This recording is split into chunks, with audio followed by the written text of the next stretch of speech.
always knew that you'd be the one to work while they all play. And you'd lay awake at night and scheme of all the things that you would change, but it was just a dream.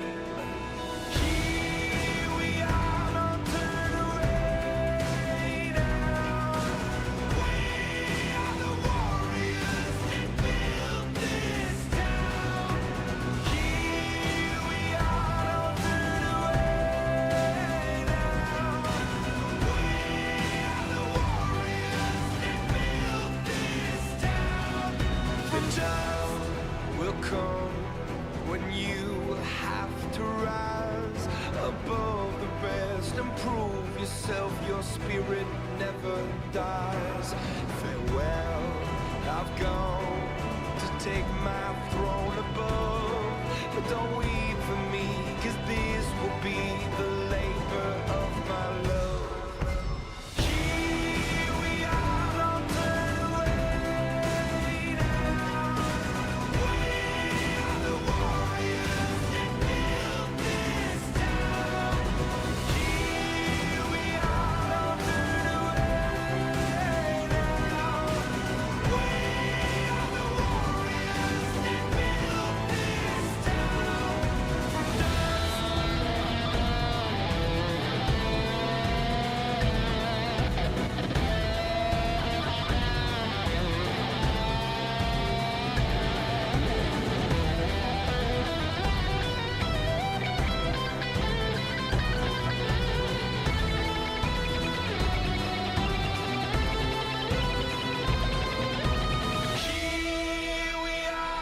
turn away now.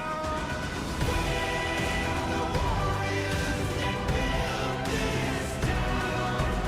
Here we are, don't turn away now.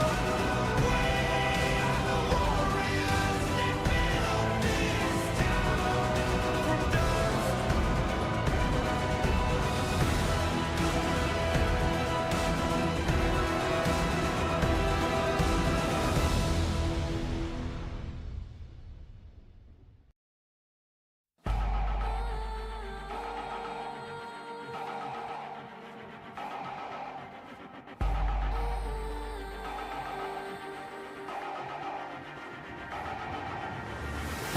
Do we fight to hold our heads up high and beat the drum to what we love?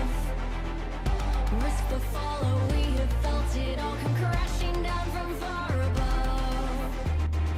Stars are rising, countless worlds colliding, only one will take it all.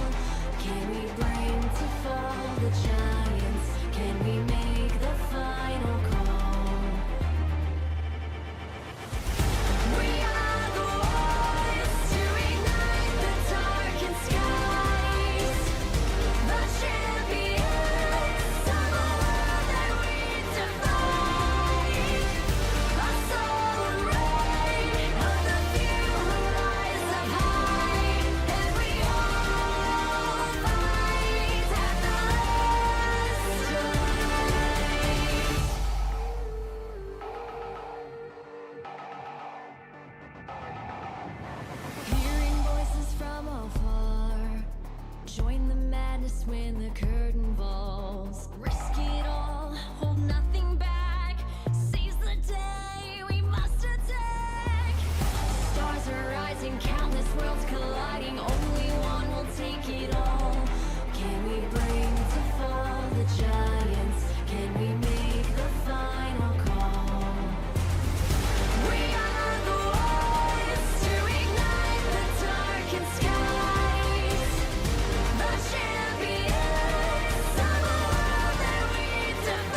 to fall the giants?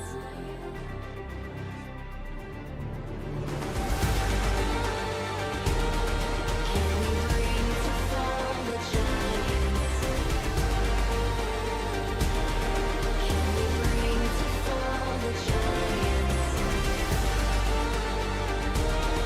Can we bring to fall the giants?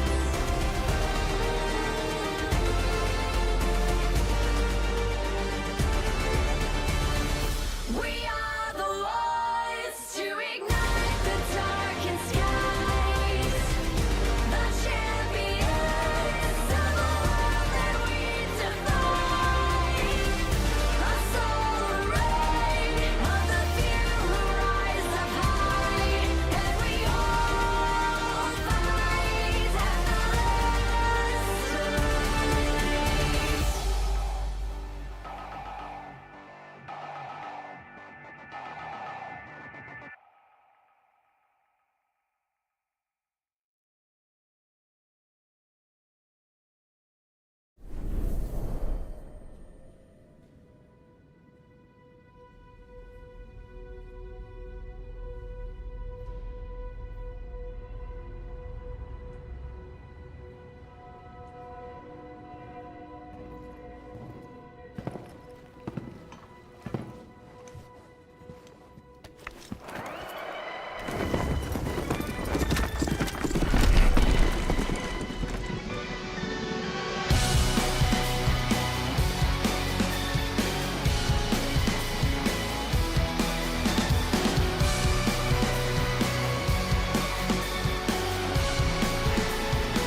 It's pouring in, you're laid on the floor again. One knock at the door and then we both know how the story ends. You can't win if your white flag's out when the war begins. Aiming so high but swinging so low, trying to catch fire but feeling so cold. Hold it inside and hope it won't show. I'm saying it's not, but inside I know today's gonna be the day you notice, 'cause I'm tired of explaining what the joke is. This is what you asked for. Heavy is the crowd.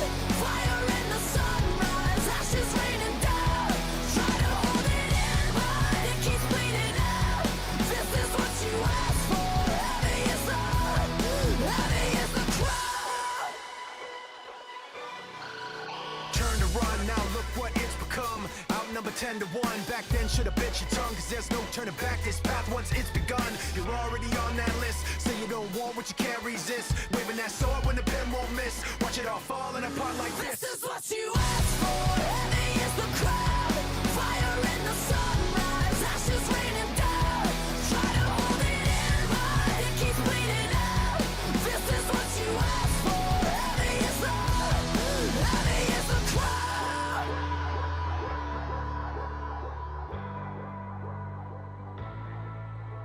Today's gonna be the day you notice, 'cause I'm tired of explaining what the joke is. This is what you asked for.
As a child, you would wait and watch from far away, but you always knew that you'd be the one to work while they all play. And you'd lay awake at night and scheme of all the things that you would change, but it was just a dream. Here we are, don't turn away now. We are the warriors that built this town. Here we are, don't turn away now. We are the warriors that built this town. And down will come when you have to rise above the rest and prove yourself. Your spirit never dies. Farewell, I've gone to take my throne above, but don't weep for me, 'cause this will be the labor of my love. Here we are, don't turn away now. We are the warriors that built this town. Here we are, don't turn away now. We are the warriors that built this town. Here we are, don't turn away now. We are the warriors that built this town. Here we are, don't turn away now. We are the warriors that built this town. From dust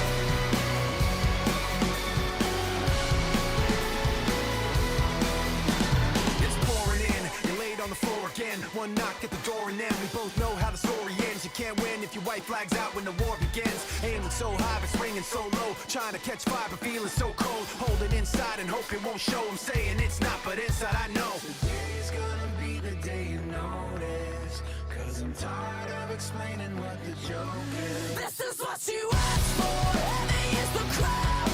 Fire in the sunrise. Ashes raining down. Try to hold it in, but it keeps bleeding out. This is what you asked for. Heavy is the crowd. Turn to run, now look what it's become. Outnumber 10 to 1. Back then should've bit your tongue, 'cause there's no turning back. This path once it's begun, you're already on that list. Say you don't want what you can't resist. Waving that sword when the pen won't miss. Watch it all falling apart like this. This is what you asked for. Heavy is the crowd. Fire in the sunrise. Ashes raining down. Try to hold it in, but it keeps bleeding out. This is what you asked for. Heavy is the crowd.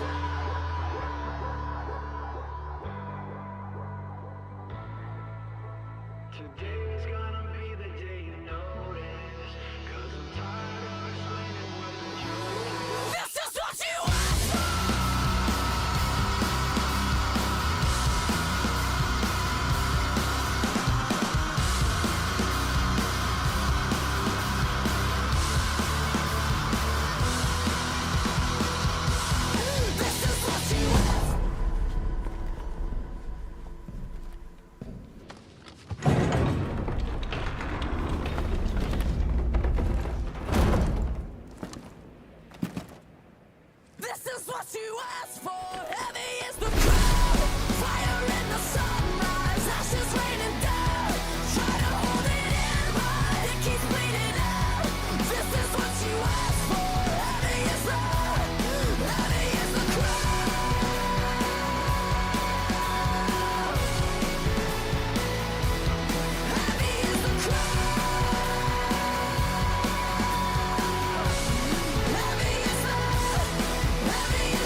Huh? What? What did you... What? What are you saying, Jordan?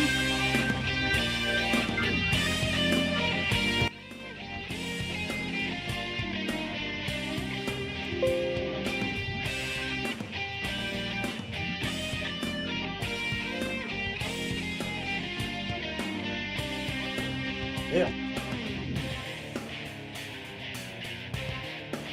God damn.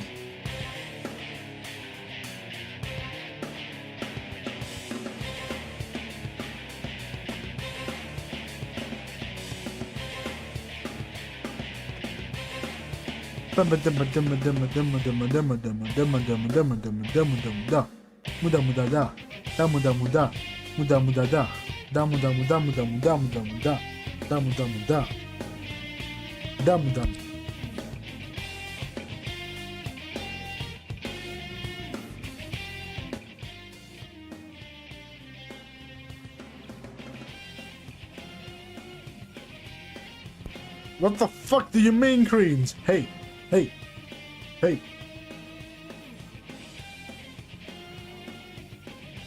Fuck you. I do like waiting for my avatar to appear. Yeah, that's fun. That's usually fun. But yeah, fuck you, Jordan. No, no, fuck you. Hey, hey, okay, before you continue being a little bitch. Did you say it? Did you say it? Did you say it? Where is it? Wait, did you say it? Hey, I made the schedule. I actually found the template. That wasn't horrible. So, there's that. Huh? You know, I have both my male and female model on it because I was like, yeah, whatever. But huh? I know how to make stuff now. I mean, supposedly I should have known that like 2 years ago, but... Well, here we are. So yeah. Monday, Tuesday, Thursday, Friday, Saturday, Sunday. Yeah. Anyway, moving on. Where are you? Okay. Like that. Moving on. Because we do not really care about it. That much, at least. We care more about your mom. Care more about your mom. Care more about your mom. Pop out chat.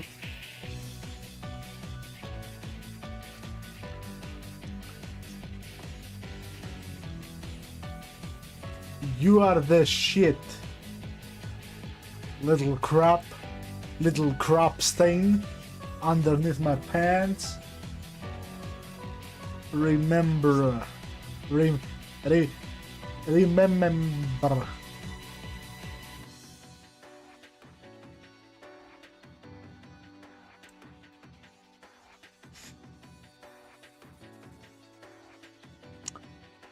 Okay. Okay, Mr. Flexing on little old Kourout. I am fucking 22, so I still have time. I have time, okay? There is time for me.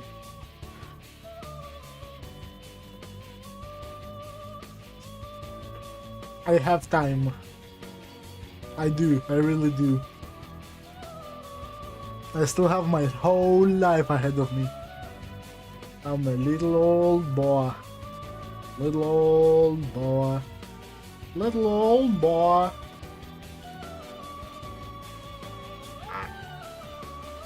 But yeah. There is that. I should not really think about stuff like that. Yes. Yes. For real. For real, for real. I'm becoming 23 next month.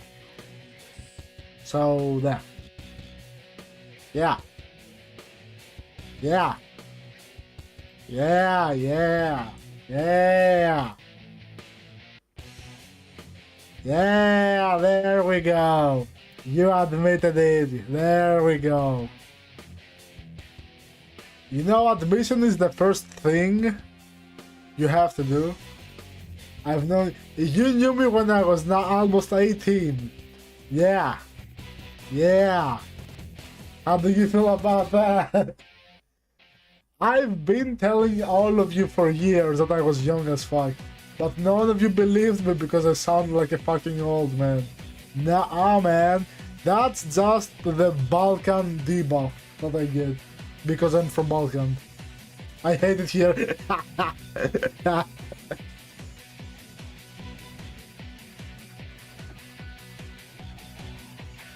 Get fucked. I am really happy that everybody forgets that I am actually young as fuck. Yep. The thing is, I also look old because like at least right now I have like a fucking beard, so I look about 30 something. And now I'm 20, almost 23. But if you look at me IRL, you'll think, no, you're more like 29 or 30. No way you're 22. But no, I am. I am 22. So there is that. I'm becoming 23 next month. So yeah. I am still in the game, baby. I am going to the fucking military for my military service back in Greece next year, by the way. So this is one of the last times I'm gonna stream for a while, since I'm living in like two something months for my military service. So yeah, like I'm gonna stream for the next 2 months since I don't really have to do shit anymore. Well, the next 2 months. Yeah. I'm gonna become a stream fussy baby for the next few months.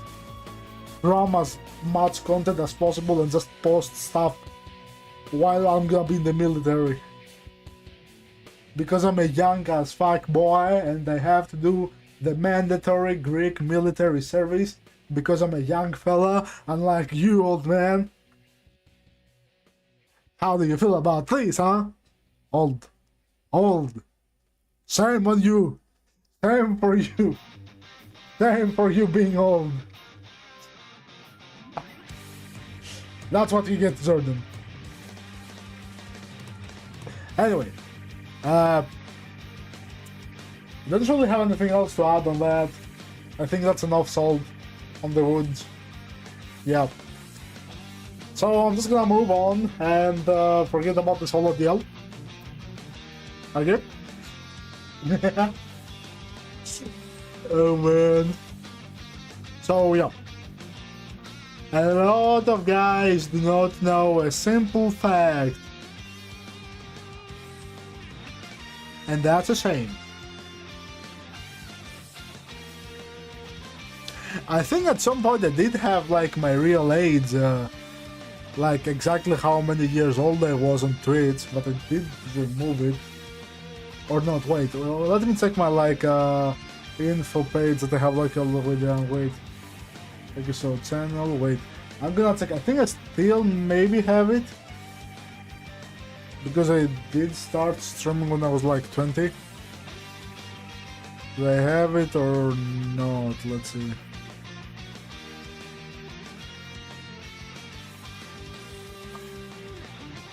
Oh no, I removed it. I just have like the I'm a god tier yapper. Okay. I mean I am a god tier yapper, that's simply a fact. But yeah. Yeah. Yeah.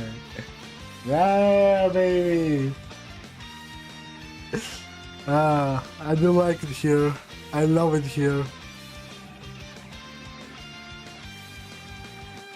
I am the future of VTubing, old man.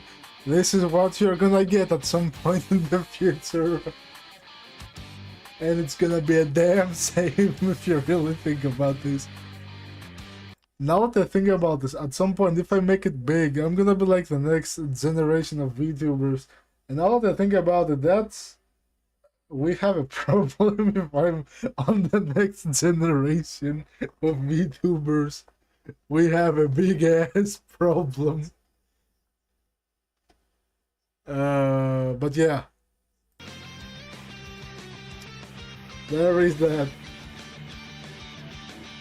Hello there, world. Welcome to Kourout. It's me and me and me. I'm the only guy around here that's still not a fossil at this point. You're probably as old as Asmongold, right, Zerdem? And now that I said Asmongold, is that the one? No, that's the wrong one. Nah, not either. Which screen is it? Oh, it's this one, damn. Okay, so... Yeah, there we go, okay, I found it. So, before we play anything, I just want to watch something, I guess. So, like, I can get my blood running, you know? Because, like, why not, really? I don't really have anything to do, at least right now. I'm probably gonna play some League or Minecraft today, because I do have, like, the Fear of Nightfall mod. So, horror Minecraft. Horror meaning craft. And yeah, we are Grolius evolution in a zoo, into a zoo watching this. Okay, whatever you say, brother. I wanted to... I mean, I'm gonna see this in a bit, I guess. I want to see this first, because I did see... Hey, what's up, guys? We're up here. Wait, Trev, I was talking before you, wait. So I did see the video itself, and I did see Asmongold's response. The one that Connor did like a couple of days ago. I saw it like offline, and I also saw it in general. So now I want to see like from Rev's perspective, because why not? So today we're going to be talking about the ongoing Iron Mouse situation. Now, if you haven't seen my video... Right now I think it's pretty much Pecora's fan base against Queso's fan base, which is pretty fun to think about.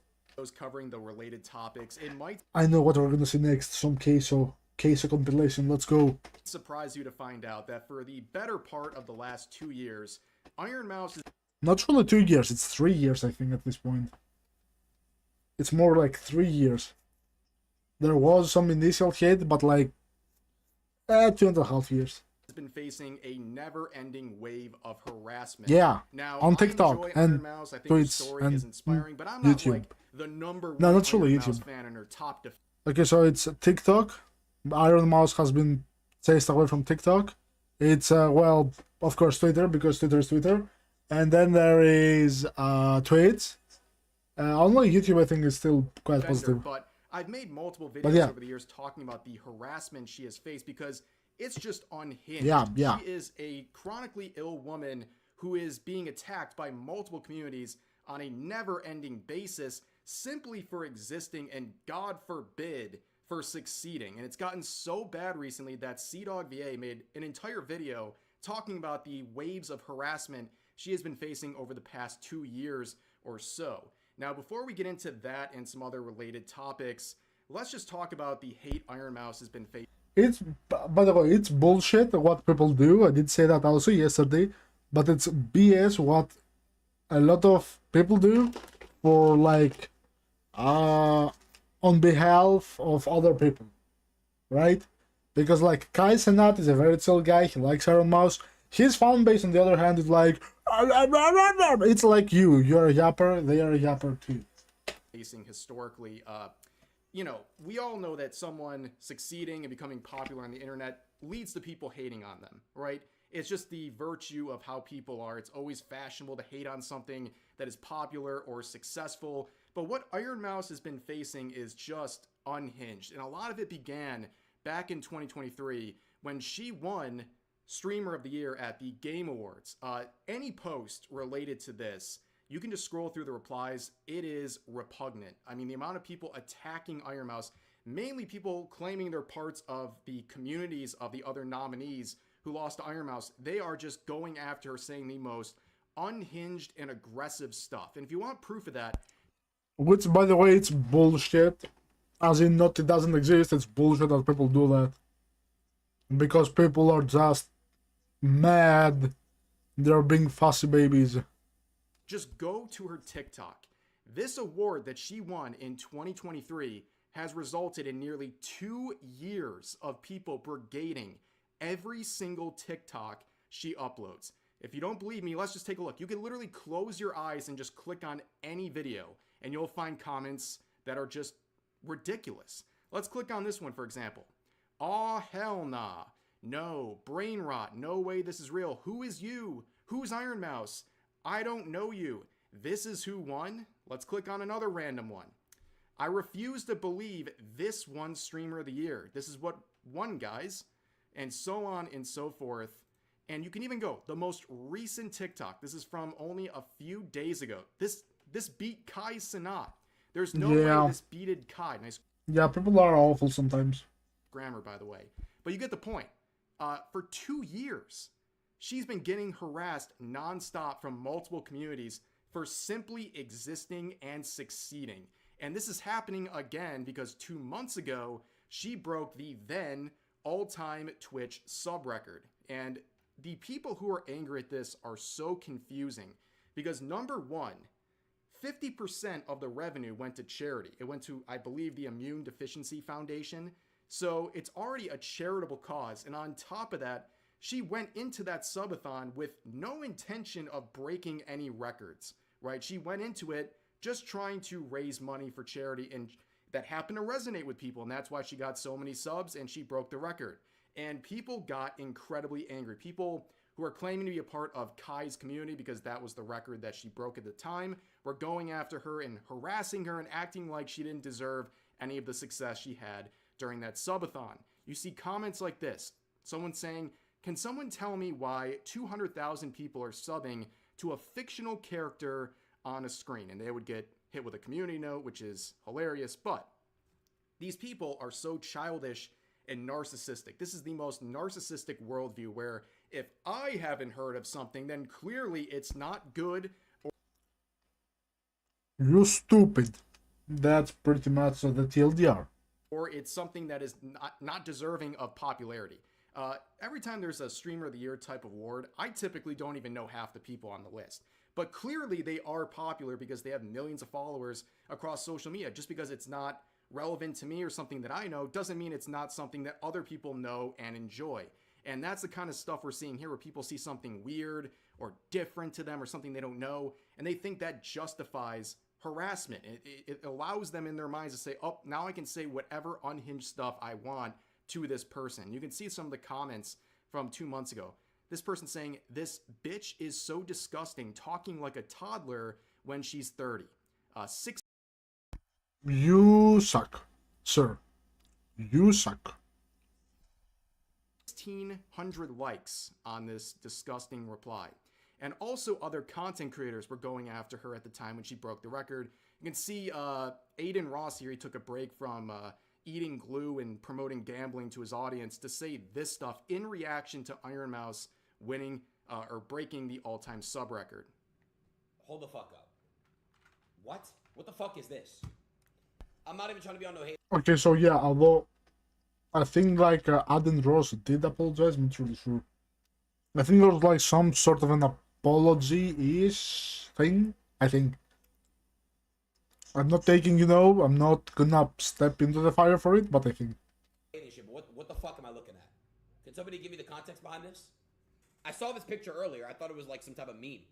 It's a dude? No shit. Guys, anybody that's role-playing as this is a fucking grown man. Or has a bitch working in some type of like basement. Yeah, I won't subject you guys to any more of that. Goes on for about 2 minutes.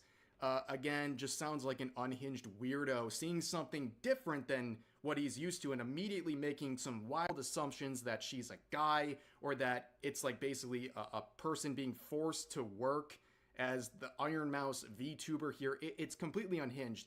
And later on in the clip, someone in his chat points out that she is chronically ill and also raising money for charity, where he then turns around and goes, oh, that's actually really based. W's in the chat. W's for Iron Mouse, everyone. It's like ridiculous. Like, enough of that. But one person who has been treating Iron Mouse very well is Kai. Ironically, right? So you have all these people in his name attacking Iron Mouse, but the camaraderie between Iron Mouse and Kai has always been civil and actually wholesome to see. In this clip, he eventually calls her AI generated or something like that. He had the spirit, okay, but he says multiple times to his audience over the past 2 years to stop harassing Iron Mouse and that people should be happy for her.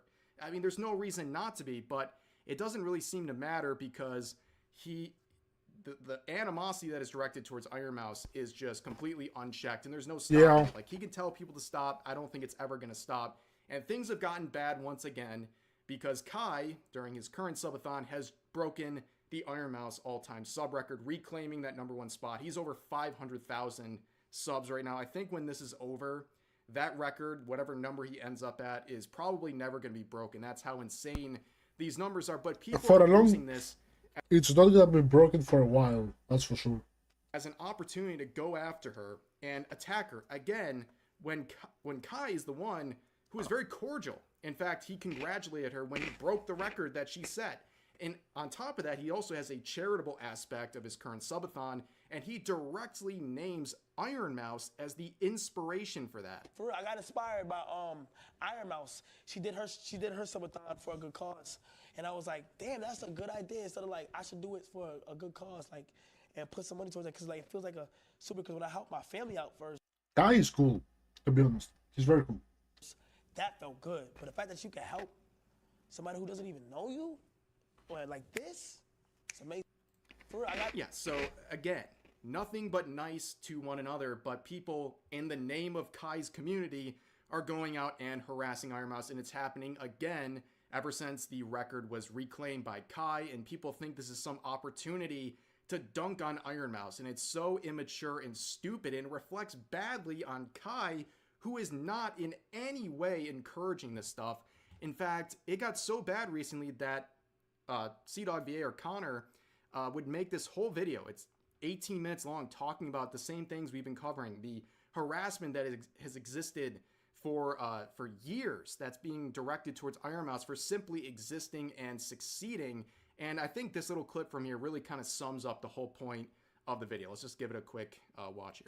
Here is a 85-page document of just some recent bans of people saying the most heinous shit towards Mouse. Now, you're telling me this bitch-ass VTuber surpassed Kai Cenat? God, you know these people are so ugly. Just sad how Sims donate to this crap. This is the bitch that broke Kai's record. I refuse to believe any of you are real human beings unless you have less than 60 IQ. No one in this chat is real. I've been watching this shit for 10 minutes and I want to kill myself. How do people watch this shit, you weirdos? You'll never get on Kai's level. You guys know this is a fat guy, right? Amongst obviously all those insults, a lot of people saying that Mouse is lying about her illness, which, I mean, I don't have to tell you why that's wrong. Like, look at this.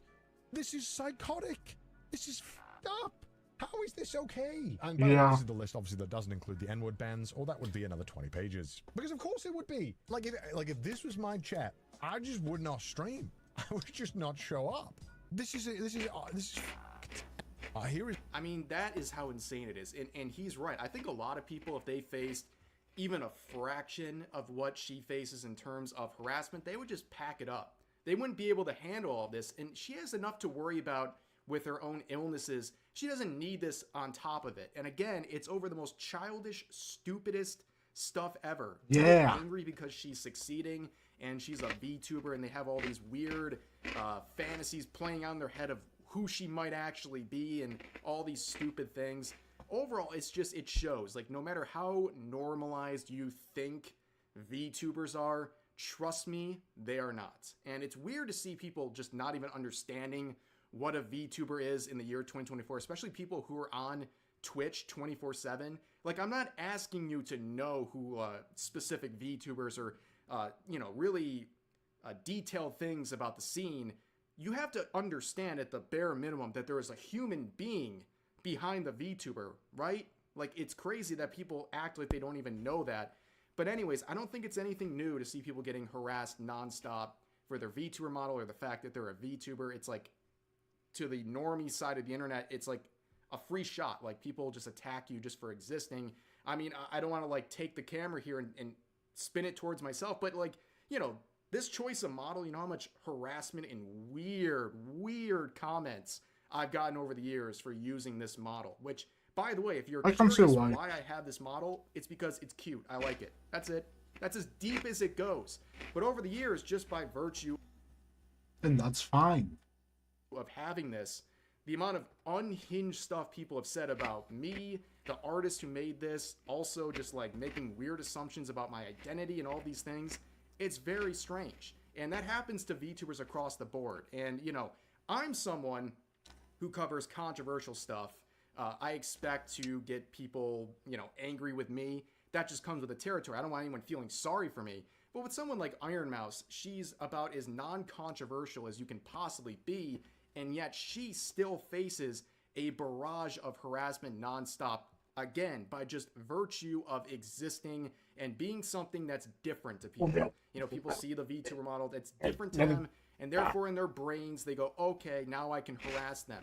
Like CDogVA says in his video, like, the hatred towards people like Iron Mouse and VTubers in general is so normalized on the internet. It's actually pretty shocking. Again, it's nothing new, but it's definitely worth having this conversation when even someone like Iron Mouse is feeling the effects of the harassment he's faced over the past 2 years. And in his video also, to clarify, he thanks Kai for trying to quell some of this harassment and says that he's doing the best he can to try to stop people, but ultimately, like, you can't blame him for what a bunch of unhinged people are saying, basically in defense of his own records or the Content Creator Awards and other communities as well. It's not just Kai, but other people who are angry about Iron Mouse succeeding more than their favorite content creator or winning awards that typically they wouldn't care about, but because their favorite streamer lost, they're all of a sudden using that as a means to harass people or a justification to harass the people who do win. It's all just completely ridiculous.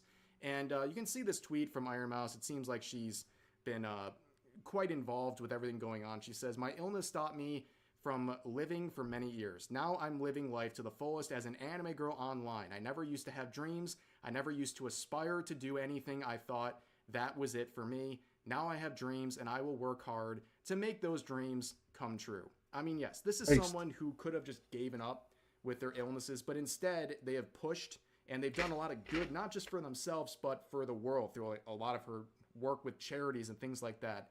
And to see people so angry at her is just, again, it's so bizarre. It really is bizarre. And I don't know what the remedy here is. I don't know what's going to fix this or stop this, but it's definitely worth having a conversation about this stuff because it's just crazy. If Iron Mouse is facing this, then any VTuber out there is going to face stuff like this. Like, that gives you a pretty good indication At some point, what is going on here. If Iron Mouse is someone who's being dragged through the mud 24/7. But in general here, we got the Streamer Awards coming up again. We can see here that Iron Mouse is on the list for Best VTuber, as well as Best Marathon Streamer, I guess. But yeah, she's nominated for multiple awards again, and again, just by virtue of being surrounded by other people in this award show, this is leading to more harassment. It's just sad to see. What? But also, if you want to know something pretty crazy, if you think about it, as pointed out here, Kourout is actually nominated for some awards at the Game Awards this year, and she's the most watched female streamer for the year 2023. And on top of that, I do like Case of Ants versus Kourout Ants, to be honest. Because, like, it's the funniest shit, really. Iron Mouse was the most subbed Twitch streamer for a good period of time, at least a month, and the only person who's beat her since then is Kai. So it's bizarre to see so much success in the VTubing scene, but still none of it being fairly acknowledged by what I guess you could call the normie side of the internet. But for now, that's going to do it for this video. As always, I appreciate the view, and feel free to share your thoughts about today's topics in the comment section down below. Hope you guys enjoyed the video, and I'll see you next time.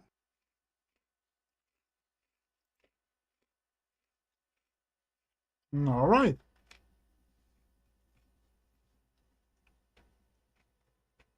You know what? Since I'm eating right now. Japan, home That to some of seems the like- finest cuisine the world has to offer. It's Chris Broad. From succulent buttery cuts of Wagyu beef to rich hearty bowls of ramen. I've always said that one of the best ways to base your trip to Japan is around food, given how hard it I can mean, be yeah. to find the authentic good stuff back home. And with over 137,000 restaurants in Tokyo alone, almost 600 of which hold Michelin stars, it's a daunting task to try and find Forget the him. best places to eat. I mean, what dishes are even worth trying? Well, the short answer is all of them. But with most travellers visiting Japan for just 2 weeks, we need to make each and every day count. And so today, in this epic journey, we're going in search of the 12 must-try dishes All right. that Japan has to offer. We'll hear the stories and the history behind each and every dish, and meet Okay. the incredible skilled chefs behind the scenes to learn the secrets of the trade. And Yeah. we're not doing it alone either. Along our journey, we'll be joined by an array of amazing guests. And Ryotaro, as we enjoy every Ryotaro, my man, let's go. dish imaginable, from crispy and golden tonkatsu to juicy, delectable yakitori chicken, and perhaps the very best sushi that I've ever had in my entire 12 years spent living in Japan. All right. So sit back, relax, grab some cup noodles, and prepare to become an expert on all things Japanese cuisine. Now, when it comes to dining out in Japan, Okay, particularly let's go. in cities, it is essential to make your restaurant reservation in advance. It'd be a real shame, if you came here for 2 weeks and missed out on the best thing about the country, i.e. the food. But I also realise if you don't speak Japanese, picking up the phone and making that reservation is a pretty stressful and nerve-wracking situation that often doesn't end well. はい、もしもし。 Table for two, please? 日本語話せますか？ Oh, And so I'm Okimasu. delighted to say for this episode we're partnering up with Japan's #1 restaurant listing and reservation service, Tabelog. Okay. With over 860,000 restaurants and 65 million user reviews, Tabelog has become the gold standard for discovering the best restaurants in the country. Now, thankfully, it's easy to use in English. But most importantly, what makes Tabelog so damn popular in Japan is its iconic rating system, where the scores aren't simple averages, but are calculated by taking into account the influence of the users. Oh, As okay. of now, the highest restaurant is about 4.66 out of 5. And in fact, a score of 3.5 is exceptional. Just 3% of the restaurants on Tabelog have over 3.5. And just 0.07% have surpassed 4 stars. 5 stars is essentially an unattainable godlike level. Best of all, Tabelog has its own award system, Hyakumeiten, literally 100 famous restaurants, showcasing the best of the best in each category. Okay. For example, for yakiniku, you'll find a list of the top 100 yakiniku restaurants. Or for tonkatsu, the top 100 pork cutlet restaurants. This time, let's search for an upscale tempura restaurant in Ginza. For two Oh. people this Friday. Of course you're gonna eat tempura. Of course. Of course you're gonna eat tempura, Chris. At 7 p.m. Tempura Ginza Onodera comes up. We can take a quick look at the restaurant details, view the interior, course menu photos, and even reviews. Once you've found your dream restaurant, pick a date, party size and time, and off you go. But thanks to Tabelog for sponsoring this epic food-filled edition of Abroad in Japan. And now, let's go and check out the best goddamn restaurants in all of Japan. Alright. Okay, of course, ramen. Ramen was introduced to Japan from China in the late 19th century and quickly became popular as a cheap and filling meal. By the mid-20th century, it had evolved into a uniquely Japanese dish in its own right, with regional variations emerging across the country. Meanwhile, instant ramen, invented in 1958 by Momofuku Ando, revolutionized the dish's accessibility, turning it into a staple food for millions. The 3 best-known variations are Hakata-style pork bone Okay. tonkotsu broth, Tokyo's soy sauce broth, and Hokkaido's rich, flavorful miso style. I do want the miso, the Hokkaido miso, to be honest. I do like everything that I see on all of them. Still, it is an oversimplification to say you can only find 3 types of ramen in Japan. Every single region has its own style of noodles. But this widespread popularity is sometimes a double-edged sword, as finding a ramen that can live up to expectations can be an undertaking. Sometimes a poor bowl of ramen can end up salty, greasy, and generally unfulfilling. Just like our first guest, Seadog VA, who joined Damn.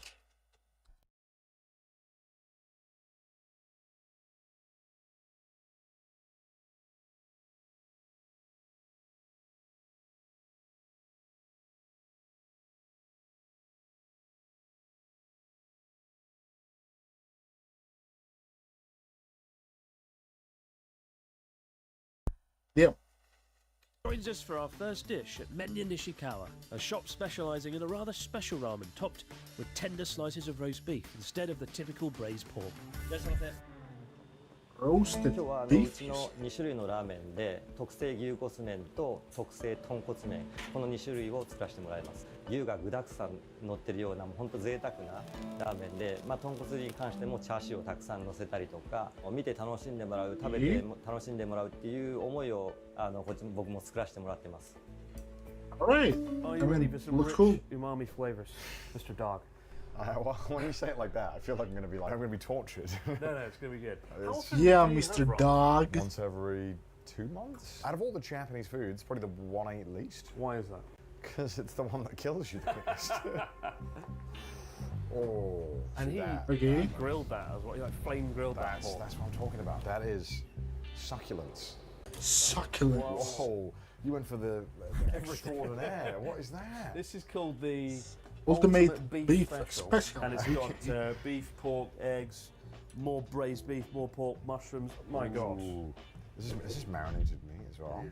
This is everything I've ever wanted in life. So a taste of the... Ooh, that's really lighter than I thought it was going to be. That's nice. This is it's quite a light broth here, right? Asari style. I feel like whenever we go in the countryside and we're like cycling, we stop at like the only ramen spot in town. It's like just like DEFCON 5 level salt. It's just you just like Damn. pour the whole thing in. Well, I think given you've got some fairly salty things here, you've got lots of pork, True, beef. some seaweed too. It's nice to have a broth that kind of complements that, right? The noodles here, quite thin, Yeah, almost I like love the noodles. what's that, Hakata, Fukuoka style, right? Give it a shot. Okay. ASMR, I do like that. ASMR Rich food. umami flavour, despite being You can't say that. It's illegal. sorry, rich umami flavour. All right, I'm going for a noodle with pork. Let's do it. Yeah. Yeah. Oh my Yeah. god. Oh, Nom nom nom nom nom. Nom nom nom I'm nom so nom. happy right now. Man, that beef is so juicy. Wow, beautiful pink, just to the right amount, right? There's a perfect point when it comes to roast beef. It's got to be slightly pink. I must be the worst person to have on camera right now because I just can't think. I can only eat. I'm just a vessel for eating. Do you want to try a bit of beef as well? I mean, right now I don't truly see guys that can think, and there are 3 of us. I've got to have one. Yeah, I have one. Extremely juicy. I can't believe you share with me. Truly, It's a rare occasion. you become more benevolent after meeting the king. You must have learned a thing. Damn. From King Charles. Yeah. Isn't it? Brilliant. That's the best chashu I think I've ever had. I will say, like, when I lived in the countryside, I used to eat ramen once a week because There's just so much more. There's a lot of places that do it, right? there's a lot of great mum and pop style shops, and the area I used to live in, Yamagata, was quite famous for its ramen. And then when I moved to Tokyo, I haven't really had ramen much because I haven't found like There's a lot of really bad places, I think. there's a lot of bad places in Tokyo. I haven't found somewhere that gets me excited enough about ramen to want to frequent it. I think we found a candidate for my new favourite ramen shop in Tokyo. So this entire video, you're going to become obese? Is that like the thing? Well, in this video, yeah, it's gonna be quite Balloon problematic. Chris? Damn. When will he pop like a Mario minigame? how many restaurants do we have to go to? We're gonna need another bloody cyclothon at the end of this to see me through. And so our first dish complete and stuffed full of mouth-watering ramen topped with roast beef, we head to our second restaurant to be joined by none Alright. other than my 4th best American friend. 4th?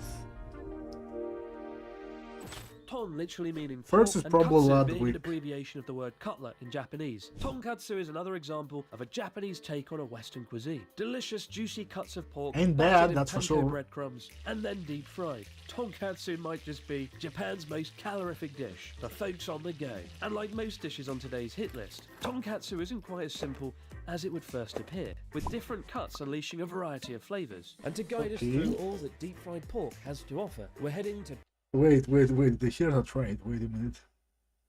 Okay, so, like... And to guide us through all the Okay, I did hear that right. Okay. deep Got it. fried pork has to offer, Okay, I'm fine then. tonkatsu.jp, where the restaurant offers the practice of allowing diners to choose which part of the country the pork is sourced from. The first time I've ever seen this in any tonkatsu Oh, restaurant. いらっしゃいま okay. せ。夫婦でとんかつ .jp 表参道というようなとんかつ屋さんをやっております。北海道から鹿児島までのさまざまな個人農家からですね、豚肉を仕入れて選んで召し上がっていただけるように揃えております。鹿児島県 okay. のサドルバックのロースカツと、静岡県天城黒豚のヒレカツを召し上がっていただきます。日本のいただきますという精神、ここで体感していただきたくて、オープンキッチンで調理をさせて提供しております。Alright, Are you ready? damn. Yes, for one of the best tonkatsu restaurants in Japan. One of the King top of 100 Kansas, let's go. Yes, That's I'm big. ready. It's rated 3.69 Nice. on Tabelog, right? Putting Yeah. it in the top 3% of restaurants in the country. What I love about tonkatsu restaurants is you walk in, it just smells like butter. Because the pork is kind of deep fried in lard. You may be the only person in history who loves the smell of deep fried It's lard. so good. Pork and What? butter. What are you talking about? It's amazing. And check this out, right? We'll get you that for your cologne for your birthday. Damn. Monsieur Tonkatsu of lard. This is incredible. I've never seen this before, right? No. This is a menu. The different cuts of pork. So you've got pork loin and ribeye and whatnot. But also different places that the pork is sourced from. You can choose where it comes from. They've got like the finest Kourout black pork from Kagoshima, pork from Hokkaido. Like there's different farms around Okay, the country where they that's actually cool. specialise That's in neat. raising, And, like, look, and then this little cool chart right here, this shows us how many of each pig are currently available. So the really small dots, Yeah. there's like 10 pigs Yeah. of that entire flock. I wouldn't be say flock. 2 of them are at the bar today. Okay. You're right. It says right here. There's two. Yeah, baby. Two fat lardos. That's weird. This is so incredible. Saddleback. Sounds like Gandalf's horse, Shadowfax. Ride Saddleback, ride us to Gondor. Look at that, the thin, beautiful layer of fat on top there. This is unlike any tonkatsu I've ever seen. It's much bigger and thicker. Yeah, you've got different cuts here. So Pete's got Shizuoka, Shizuoka's black pork. black pork, and this is Saddleback. Well, this is an experience. I'm looking forward to this. Look how thick it is, though. Do I have this in one bite? No, you'll choke to death. That's the difference between like regular tonkatsu restaurants and this place, though. The size of the cut, right? Look at that thick, very decadent cut of pork, and it looks absolutely perfect. Oh my god. Damn. Lost for words. I mean, you're the expert. You have this once a week. It's going to be quite interesting to hear. They're what you two have to say. different dishes. I Right. cannot compare this to regular tonkatsu. Right. It's impossible. This is so good. The quality of the pork is without question significantly better. I think with like a regular tonkatsu, you have your rice, you have your mustard, you have your tonkatsu sauce, and it's kind of like okonomiyaki in the sense that the sauce kind of covers the pork's low quality, and it's just a fun, quick meal. This, with just a touch of salt, or just as is, lets the pork do the talking. Let the pork speak for itself. Yeah. It's so Oink, tender and oink. juicy. It sort of Do not eat me pulls oink. the fat in your mouth. Just makes you Man. salivate. I really lucked out today. I was expecting the worst. How dare you? This is excellent. Good ingredients, the best pork in Japan, battered to perfection.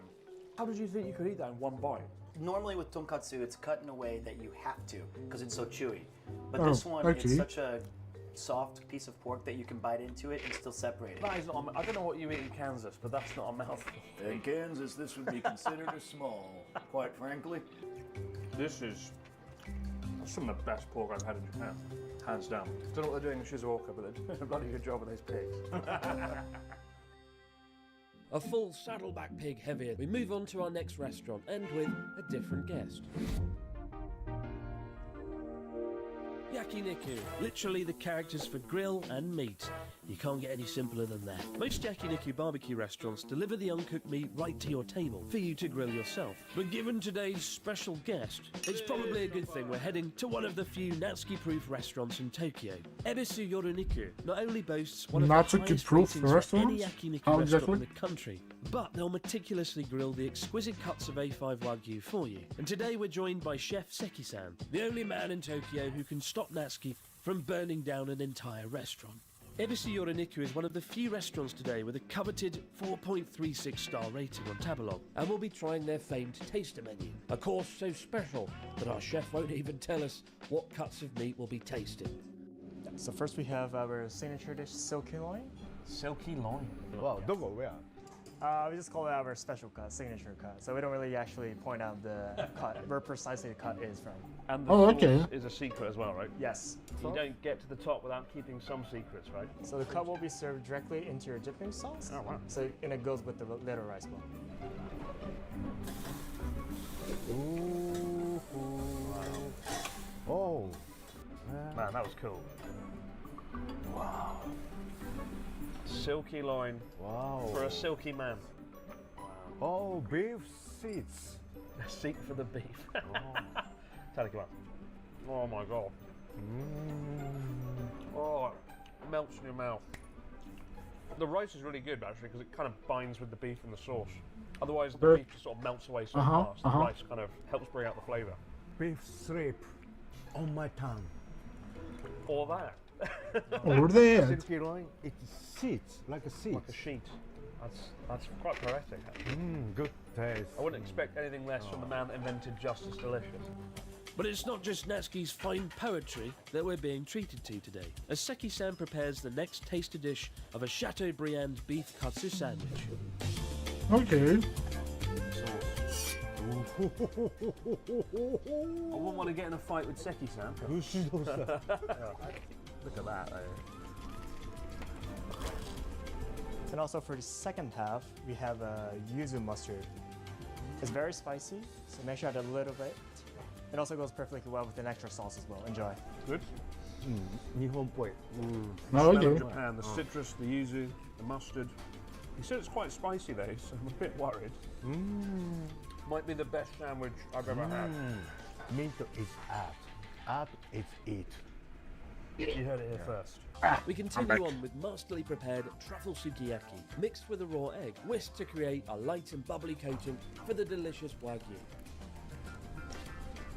Sweet, Okay, interesting. savoury, frothy. And at the end of our taster course, the rice is soaked in the remaining mixture. A truly indescribable flavour, or so I thought. 今新しい味を僕は発見した。それはね、コロンブスのようであり、マゼランみたい。What? Wow, the Columbus of tea. What? Huh? Excuse me? And so with yakiniku out of the way and my body now consisting of 70% butter, it's time to share with you how good sukiyaki can be when it becomes the star attraction.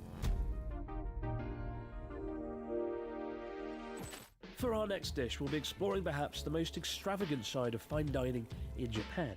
Sukiyaki is a well-known dish, but one that's often not experienced by travellers. A hot pot where thinly sliced cuts of beef are cooked alongside vegetables, such as mushrooms, cabbage and green onions, slowly simmered in a sauce, known as warashita. Historically a symbol of luxury, sukiyaki has its own roots in the Meiji period of Japan, where it was decided the important political and military leaders should be fed something sophisticated and filled with protein, as the country started to take on more Western ideals. The idea that sukiyaki is a luxury dish, saved for special occasions, continues to this day, and nothing could be more special, as we're heading to Sukiyaki Juniten, a restaurant that specialises in serving the finest cuts of A5 Wagyu from across the whole of Japan.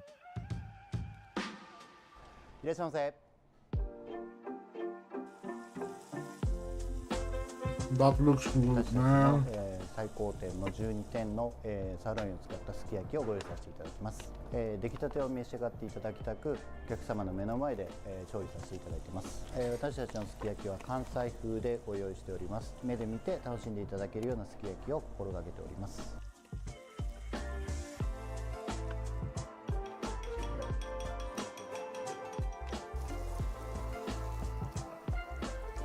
Oh, it smells so good, so rich. The sauce, right? Sukiyaki sauce, soy sauce, sugar, has this incredible salty sweet kind of scent to it that is just so delicate. First time I had sukiyaki, I was like, just give it to me as a steak. I don't need it in a hot pot or whatever. And also I was a bit like, raw egg, is that a good idea? Because that goes against everything we kind of raised to believe back home. And yet, what you find with Wagyu is it is very overpowering as steak, right? And when it's served in this way, you can eat so much more of it. And it's such a more complex flavour. And also, after 12 years of having raw eggs, I can report, never had any issues either. Kind of helps add flavour and texture to complement the best goddamn beef in all of Japan. There is a very certain dessert I was eating as a child that I remember. It was like raw egg that you like whisk a lot. It's like only the white part.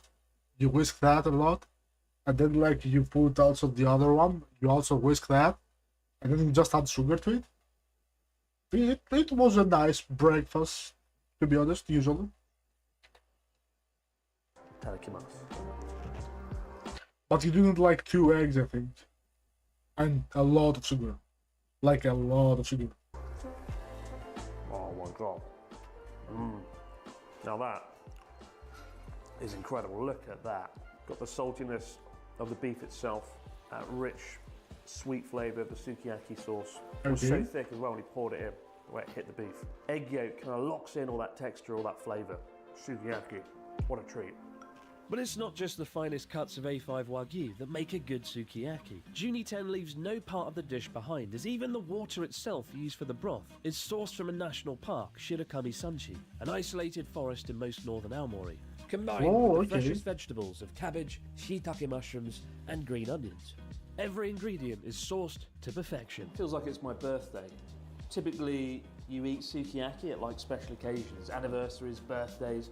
You don't He's eating the good stuff without any bun, so that he can eat the whole thing. normally turn to your friend one night and be like, oh, let's go for sukiyaki. So yeah, I feel like it's a special occasion, even though I've got no friends today whatsoever. My God, I think we have a contender for the most picturesque, stunning, beautiful dish of this entire video. Look at that. All the colours, the leaves, the mushrooms. I love the way those mushrooms look. Carrots, beef. I love how half the beef is cooked, half of it's still pink, slowly cooking away in the juices of the hot pot. But this is what makes sukiyaki so special, right? All the different textures. You've got the softness of the tofu, the crispiness of the mushrooms. I will say the great tragedy of sukiyaki is not enough foreign tourists ever try it, I feel, unless they go to like a ryokan. So you do it. Pick a special night on your 2-week trip to Japan, come here, have this meal, and thank me later, because it's incredible. It really is. You haven't really had Wagyu until you've had it in a sukiyaki hot pot. After a string of rather heavy dishes, let's get back to something a little bit lighter, starting with some of Japan's most popular noodle dishes, as Connor joins us once again for... A little bit, of course, just a little bit lighter. Just a little bit. A popular dish that's said to date back all the way to the 7th century, udon is characterised by its thicker and chewier noodles, typically served with a much lighter broth compared to the likes of ramen. Though just like ramen, udon comes in many varieties. Yeah, from of kitsune course. udon, literally fox udon, with a deep-fried flattened piece of tofu, said to be our fox's favourite dish, to the evocative tsukimi udon, literally moon-viewing udon, with a raw egg placed upon the bowl of noodles to represent the full moon. And to What's that, like a pinky part? Is that like some sort of a biscuit or just veggies? Today we're heading to Iwashia, an udon Hey, restaurant in that's really Tokyo which prides itself on its very own handmade noodles prepared freshly in-house. いらっしゃいませ。粉から一から、うどんを作って、出汁も一から引くことによって美味しいものを提供できる店舗になっています。うどんも出汁もなんですけども、毎日、出来を気にしていないと同じものを提供できないっていう点が非常に面白くて、やはり多くのお客様がいらっしゃっているので、美味しいっていう顔をして帰っているのがすごく楽しいところですね。So most kind of udon restaurants, you come in, you pick which one you want. You have like almost like a assembly line where you go along and you pick your toppings. We're not doing that today because Connor doesn't like to stand for long. We don't want to keep him standing. Don't blame me. But one of the things is at the end of your kind of when you've got your bowl of udon, you paid for it. Yeah. Look at this. This is a big bowl of just tempura batter. Is this normal? It's normal, yeah. Oh wow. And Is you it take a really? big spoonful and tip it on your bowl. Get that nice tempura goodness. Ginger too and spring onion. And stick with the batter. The ginger looks good. Batter. There's more batter on mine than udon at this point. I think my bowl could fit an entire 3 of those. Fit half of Wales. Damn. What have you got then? So you've got curry udon. Curry udon, which honestly looks amazing. This is abarage. Yeah, which I love this stuff. We have fried or tempura asparagus, which look at the size of this. It's been a good harvest this year. And we have, this is the chicken, which I didn't realize it was literally a full chicken breast, I guess. It's the full chicken experience, yeah. Yeah. What have you gone for? Also chicken and a very very wide ebby. It's a really big. What happened to this I ebby? needed more surface area to coat it. But the best bit about udon, right, is the moment where you take your tempura battered items, plonk them in the soup, and get them a little bit wet. I used to eat udon a lot in Sendai when I lived there, by the station. Yeah. Whenever I was like walking around Sendai doing shopping, I'd always go to udon at the end of the day. It's very kind of hearty, calorific. It makes you feel full. It gives you a food coma, the likes of which you'll never have in your life, but you come out feeling pretty damn satisfied. Okay. Especially in winter. It was always, quite cold up in North Japan, so. This is a lot thinner udon than I'm used to, actually, but really nice. All over me. Interesting. Okay. I'm making a mess. I realised that curry udon is not the prettiest thing. That's why I don't get curry udon, because by the end of this meal, it's going to look like you've been rolling around in a puddle again. Yeah. Damn.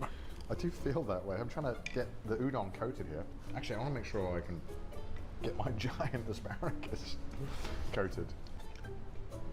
I hate that the whole time I'm trying to eat this, I can feel the gentle splashing of curry on my arm. It's getting really quite concerning. I'm looking, I'm okay. I'm okay. But yeah, udon, whether it's summertime or winter, always hits the spot. That wasn't me. That wasn't me. He spilled it on himself. Damn. Damn, and with Chris. Kourout once again ruining the atmosphere of a high-end noodle restaurant. Yeah, let's yeah, try yeah. and bring a little bit of elegance back to the video.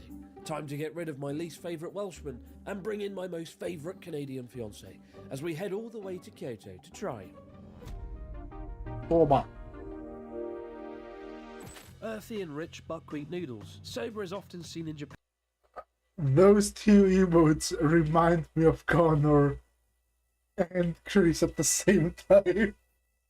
And is a little bit more of a refined meal. Simple tastes and flavours, not The first one is Connor in a bidet. The second one, actually the first one, Connor using a bidet. The second one, Chris just eating. Yeah. overpowered by the saltiness or oiliness of something like a ramen broth. Traditionally, soba Yeah, is that's eaten pretty with a much simple it. soy-based dipping sauce called tsuyu. But today we're going all out at Sario Teshin, a soba restaurant that takes the dish I all just the way ate to and this is 11. making me hungry Well, I'll be again. enjoying a classic Damn. kamo namban, literally tender duck served with soba in a warm broth. Charles opted for the spectacular daigo soba, a chilled soba flavoured with dashi, Straight olive up. oil, and half a block Straight of up, Parmesan that's a cheese. video, man, If I straight knew up. just how much cheese that it would be served with, I'd have probably gone for that one as well. いらっしゃいませ。10割そばと毎朝削ります枕崎産の鰹節を削ってお出汁を取ります。それと焼き上げた京鴨の油を合わせたお出汁で京鴨南蛮を。 I ain't gonna lie, we are planning at some point with a couple of buddies going to Japan. Not sure when. Like probably within in the near future actually. When I come back from the military. I want to try those. 大五そばはですね、10割そばに、イタリアから取り寄せました36ヶ月熟成のパルミジャーノチーズを削って、オリーブオイルとそして、お出汁をかけましてお召し上がりいただいております。また海外からいろんなお客様が来ていただきまして、私たちが作ったおそばを美味しい喜んでくださるのが私たちの喜びです。 Cheers!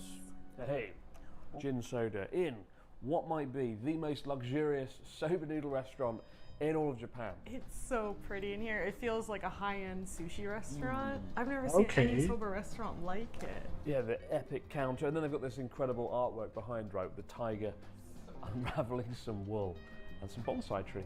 Wonderful, wonderful. You get the Kyoto vibes for sure. I'll tuck into mine, itadakimasu. By the way, there is an ad coming within the next minute. I cannot skip that one. Itadakimasu. That's delicious. I will try some in a bit. My God, that is so good.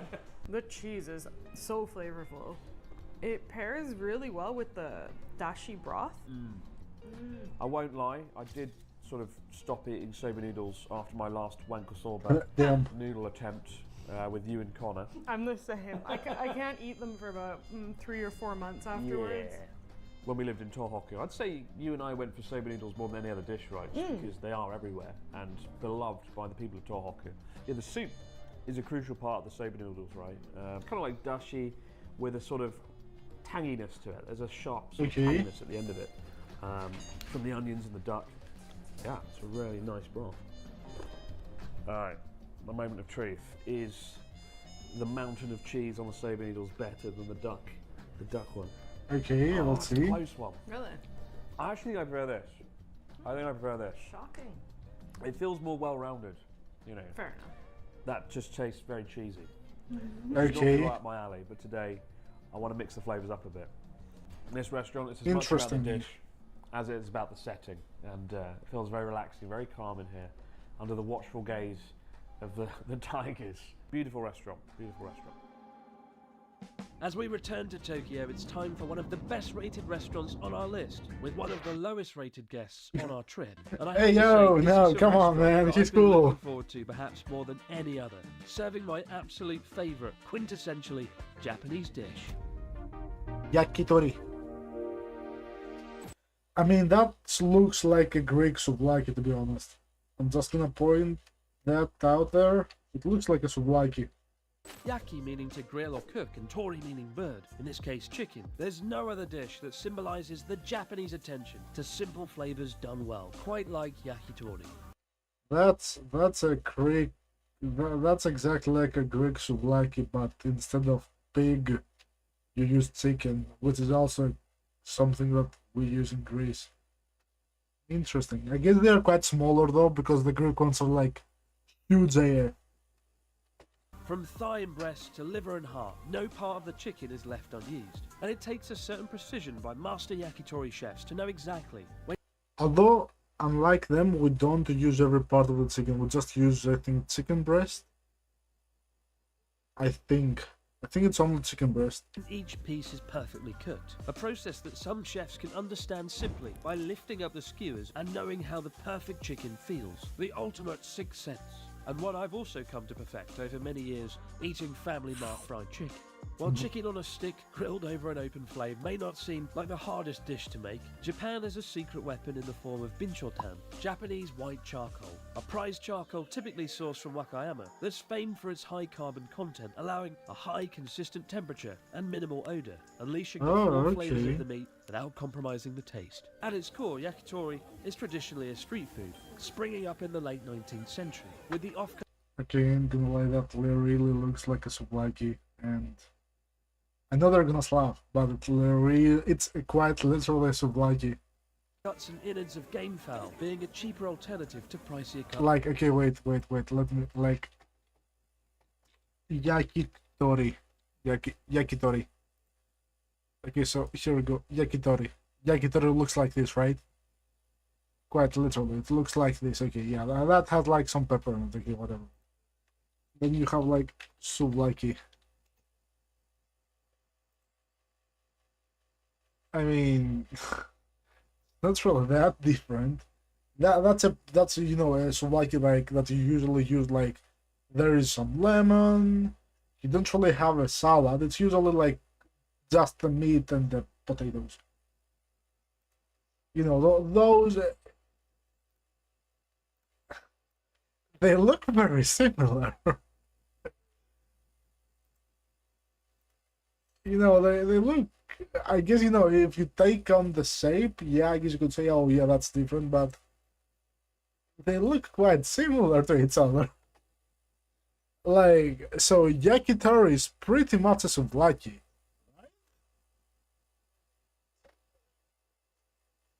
Yakitori is a souvlaki. Like, wait, I'm gonna make myself smaller. Okay, so check this out. Yakitori.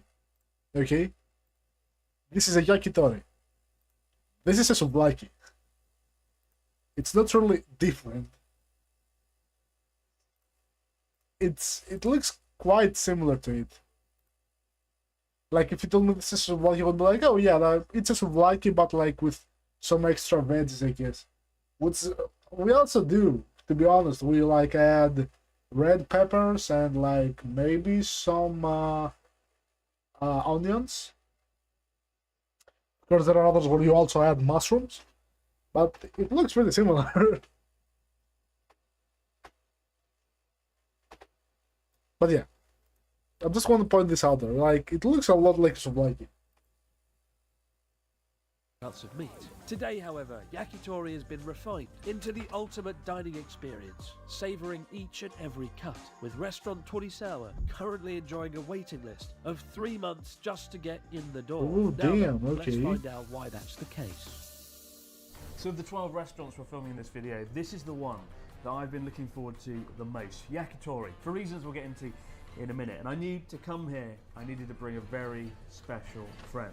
I want for Chris to try a souvlaki, to be honest. I want Chris to try a Greek souvlaki. Because it looks similar, of course, like, you know, maybe like it's a sweet thing. Because like souvlaki is like very, very, very, very much coated with salt. It's a very salty flavor. It has a very salty flavor. But I think like yakitori can also like put some honey in it, right? You could probably try with the souvlaki too, but I haven't tried. It could exist. Fortunately, they're all busy though, so we're stuck with real. It's a Ryotaro! Very good. Very well. Thanks for the invitation. You've come to this hidden yakitori restaurant. Very hidden. I got lost. I couldn't find where the restaurant was. Find the entrance. So the waiting list for this yakitori place is like 3 or 4 months. Yes, I heard that. Took a long time to get in here, so stakes are high. I'm very excited. What did you use to get into this restaurant? Just time and patience, And money. Wow. This looks like a little souvlaki. Like sushi in an expensive restaurant. At the yakitori restaurant I used to go to, I'd get like a whole plate and it'd arrive on like a shovel. Like a bucket. There you go. And it's nice to have it one at a time so you can enjoy it. So look at that. Glistening in the light. Wow. Itadakimasu. Oh, beautiful char grilled smell, right? Couldn't wait. Hot. Oh wow. Mmm. The char. Oh, the char. Wow. More char than Charizard. That's so juicy. How could it be this tender? It was like skill. Lots of skill. It's so tender, so juicy, and that's that's what makes yakitori so special, right? Cooking the meat so you can enjoy it at its absolute best. It's kind of subtly salty as well. Yes, yes. The amount of salt is just perfect. Did you see how he salted the meat? The way he did it? Interesting. What? How do you do it? Yakitori is a goddamn souvlaki, you cannot tell me otherwise. That's what he did. Quite settling. Wow. Good stuff. Thigh. Still sizzling as well. I love the way a lot of yakitori comes all the way down the skewer. This is kind of just at the end of it, right? But it's so like So well thick, balanced, so thick. That is a bountiful piece of chicken. I mean, you know what? It's just so nice just looking at it. You know what I mean? You don't want to eat it. Yeah, I don't want to eat it, but I want to eat it. Oh, smell that. Smell it. Don't eat it yet. Wait, smell it. Nice. Savor the scent of the chicken. Okay, I know I said it already, but yakitori looks like a bite-sized souvlaki. You know, a single bite. Alright, now you can eat it. Okay, I'm gonna shut up now. Holy. That is one of the most superbly grilled pieces of chicken I've ever had in my life. Bloody hell. Sexiest chicken thigh I've ever had in my life. Okay. That's a description. The most description we've ever had. You know it's good when I eat it slowly. Usually I'm like, oh, next one, oh, next one. You eat like a dog, you know, when you like... Damn. That's why we try to find other people to come today. Still, it's not all meat. Also have eggs. This is quail's egg, right? Yes, it is. And did you see it's like, look, the egg yolk. It's coming out of it. Never seen this before. That's the first time the egg yolk's been running. You're getting recoil. What is this? That's the egg yolk of the gosh. Interesting. What is Usually, going on? For some context, this is quite hard and rubbery, right? It is, yeah. It's actually the one I like the least probably because it's usually butchered at yakitori restaurants. It comes out hard. This place, you bite into it and that rich, that sort of gooey, beautiful yolk comes out. Oh, okay. So much more flavourful for it. Wow. Describe the flavours for us, Ryoshin. Yellow. Yellow. That's the color. I mean, hey, he's not wrong, okay? I'll give him that. He's not wrong exactly. Flavours can stop me enjoying perhaps the best yakitori that I've ever had, as we continue on with tsukune, essentially chicken meatballs covered in a rich and sweet tare sauce, and bonjiri, rich and fatty tail meat, which I regrettably mentioned through Otaro sounds a little bit like Bon Jovi.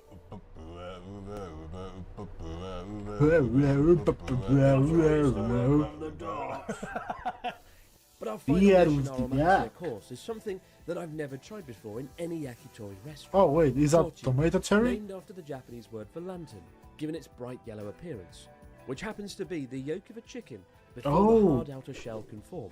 Okay, I thought that was like what was it, tomato cherry? But no, okay, that actually looks very tasty Can and this interesting. really be good? What the hell? That was incredible. It pops like a balloon. Really? Egg balloon.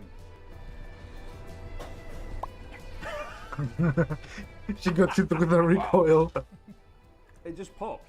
And then all the egg yolk runs out. And you're like, that's so good. Damn. Oh, Damn. it's like a fucking wizard's potion. Magic. And because the That looks fucking cool. I want to try that. meat came with it, like you get you chew it, yeah. Nice savoury, juicy cut Wow. meat. The sheer dedication to the craft, Yeah. I felt it here in every bite. The best yakitori I've ever had. Oh yeah, Okay. Too. What you owe me? You owe me for this. Yeah. So how should I pay back to you? Should I find another You've restaurant got to find somewhere? the second best yakitori restaurant in Japan. Second best. All right. Okay. This is the first. Damn. Unfortunately, we can't spend all day going to the second, third, fourth best yakitori restaurants in Tokyo, and so we move on to our next dish. It's one that might meat! be, in my opinion, Japan's most underrated dish of them all. Unagi. Unagi is usually reserved for special occasions. Rich, fatty, and coated in a sweet, sticky soy sauce glaze. It's the perfect dish for those coming to Japan who may not be a fan of overly fishy flavours. Cooked traditionally in the kabayaki style, where an eel is split right down the middle. To be honest, I like pretty much every flavor. Literally, every flavor. Except like spicy stuff. If it's a little bit spicy, I'm okay. If it's too spicy, I could eat it, but I'm not gonna like it. And also I'm gonna like cry like a baby, probably. Quite possibly. Deboned I ain't and gonna lie. skewered over an open flame, like some sort of elaborate eel medieval torture. Typically, you'll find the dish served as unaju, placed on top of rice in an ornate lacquer box. A luxurious and refined dish for only the most cultured of taste buds. Oh, and Pete. Today we're It's heading to Sugiyaki Pete. Unofuji in Yurakucho, a restaurant that specialises in different types of unagi-based dishes. Cheers. Kanpai. Hey. So when I woke up this morning, I thought, what do you get the man that has everything in life? And I thought, unagi. I'm the man who has everything. You have everything. Unagi. The most delicate, refined, Unagi. luxurious Japanese fish you'll ever find. Unagi is quite popular this time of year because it's known for having lots of stamina, right? It's good for stamina. Exactly. Full of protein, omega-3, fatty Oh, acids. As okay. I've said I before, didn't know from the that. UK, the image of eel is usually very bad. Why? Because we have like jellied eels. Oh, that's Okay. disgusting. Oh. And it's not. It doesn't look like this golden. I mean, it battered sounds piece of disgusting, meat. to be honest. Anyway, onwards with the unagi. So this is a dashimaki tamago with a bit of unagi. Let's see how. What do we think? Dashi fish broth infused with the tamago gives it a sort of nice fishy undertone, right? And the eel Looks is a nice. little luxurious treat. I would I'm eat really it. excited about this though. This is just pure crispy unagi, right? And we're gonna have unagi don in a minute, like a nice. There's more. This is the beginning. This is the start. And look, there's some unagi liver just for you, Pete. What? You can have that. Delicious unagi liver. All right, ready? Kanpai, itadakimasu. Okay. It's okay. That's quite good. I quite liked it. It's actually not bad. Yeah. One of those things you sort of look at and go, oh yes, I'll pass on that one normally, but actually, really juicy and crispy. Now try Interesting. This one. This is Okay. I'll try a little sonomama as is, and then I'll a little touch of shoyu soy sauce. Let's see. It's almost like crisps. I'm getting hungry, man. Goddamn. The great British mind. He's traveled all 47 prefectures, and he comes up with it tastes like crisps. You do a description there. So this is really well made. It removed a lot of the fishy taste that can overpower a lot of like freshwater or saltwater fish. It's flaky, it's crispy, It's quite succulent, and it has a great aftertaste. It reminds me of how wonderful food can be when it's prepared well. But Okay. bring on unagi don. And the bit where unagi gets really good is with the sweet, sticky soy sauce drizzled over the top. Oh. Chicken cheese. Okay, that looks like a lot of food. I'm losing my words, man.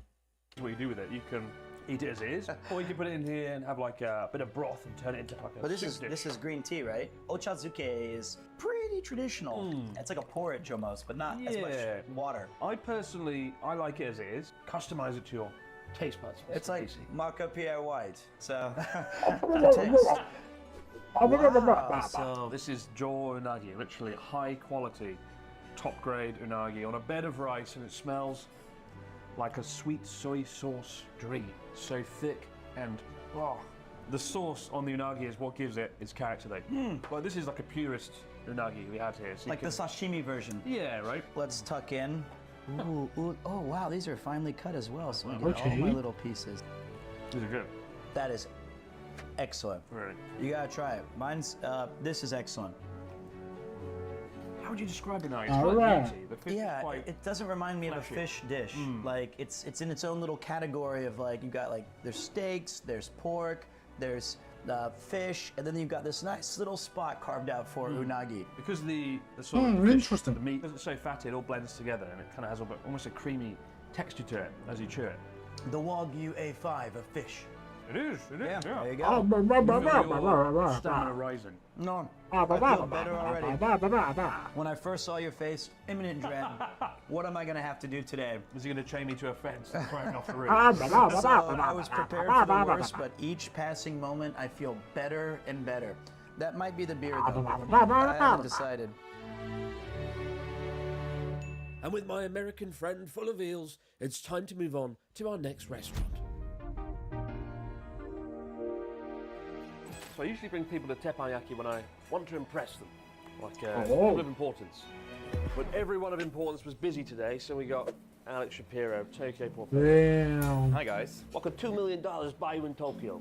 Teppanyaki, literally meaning to grill on an iron plate, is perhaps the most theatrical dish that we'll be encountering on our culinary journey. The Okay. culture of teppanyaki restaurants is said to have kicked off in Kobe after the Second World War, where stationed American soldiers, unhappy with okonomiyaki pancakes, demanded a steak to be cooked on the grill instead. Naturally, the presence of your very own chef cooking the tantalizing ingredients before your eyes means that it is indeed one of Japan's pricier dining experiences, but undeniably one of the most memorable. And here Okay, at that Sushi looks Teppan in Kobe, nice. Alex and I are lucky to find ourselves seated before skilled chef Inoue over a mouth-watering special lunch course. I find people get really impressed by teppanyaki. It's that kind of theatricality, being able to see into the kitchen, the chef preparing the food.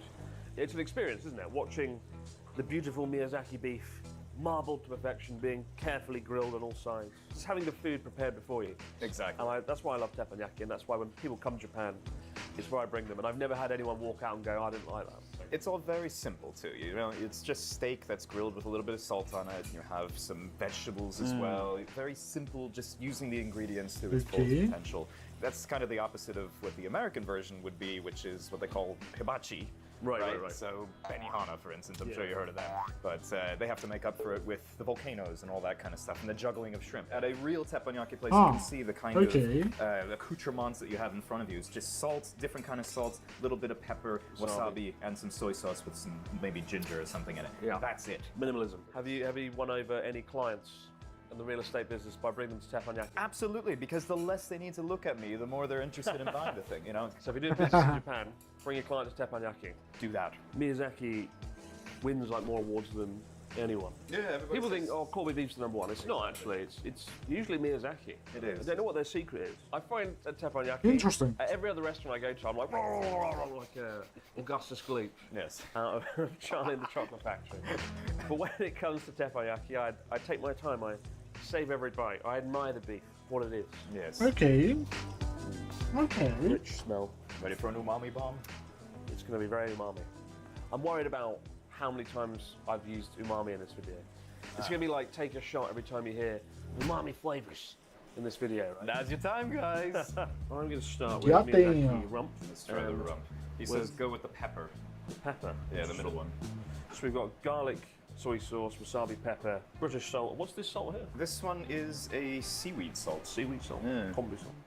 Oh, it's so perfect. Look at that. Beautiful pink. Oh, it's so juicy. The moment you put like good Wagyu in your mouth, the whole mouth salivates, right? That's actually, yeah. Buttery oiliness. But this is the best way to try steak, right? There's lots of ways you can have Japanese steak, but teppanyaki is the way to do it. And the thing about Wagyu is it has a subtle sweetness to it from the fat. It does. And bringing it out with that salt just makes it huge. I will say my favorite, my recommendation when it comes to Wagyu, have it with wasabi. The wasabi, the kind of subtle spiciness of the wasabi really goes well with the sweet, umami kind of flavors of the beef. Take another shot. So we've got 60 grams of A5 Wagyu beef here, right? Which doesn't sound a lot to most folks coming from the West, where it's like, I'll have a 300-gram steak. Like 300 grams. I'll have a pound of steak. What are you talking about? You can't do this. 2 pounds. In big quantities, right? Absolutely not. I have a friend who's a sumo wrestler, and he was telling me that he can only have about this much Wagyu at a time. That's not that much. 80 grams. Let's call it 80 grams, yes. Oh, yeah. But you know, he can go to America and he can have an entire porterhouse steak by himself, no problem, just because it's not as heavy. Right? It's the fat. It's the fat. It is the fat. It's the fat. But I mean, also with the fat, you have all the flavor, right? Absolutely. And you don't have as much chew, so I don't know. This comes down a lot easier, right? Well, you owe me, Alex. You owe me. Okay. It's one of the best restaurants. This is one of the finest restaurant, right? Yes. It's 3.65. Is it? Wow. On Travelog, which makes it one of the top 100 teppanyaki restaurants in all of Japan, and in the top 3% restaurants in Japan as well. I would believe it. I mean, this is, one of the best teppanyaki meals I've had in a very long time. What's my reward, though? Where are you going to take me to follow this up? I got the perfect place for cheese boards. What do you think? There you I like the go. way you sit. Good. Tasting Japan's top 12 cheese boards sounds like a rather good idea for a follow-up video. Alas, right now, we must continue on with our next meal, with Charla joining us once again to taste a staple food of the How long do we have on this? Stay about 15 minutes, okay. Literally translating to cook whatever you want, okonomiyaki is a dish that's history dates all the way back to the 16th century, but its modern form is said to be a result of the Great Kanto earthquake in the 1920s, where people low on most amenities would throw whatever they could into a savoury pancake.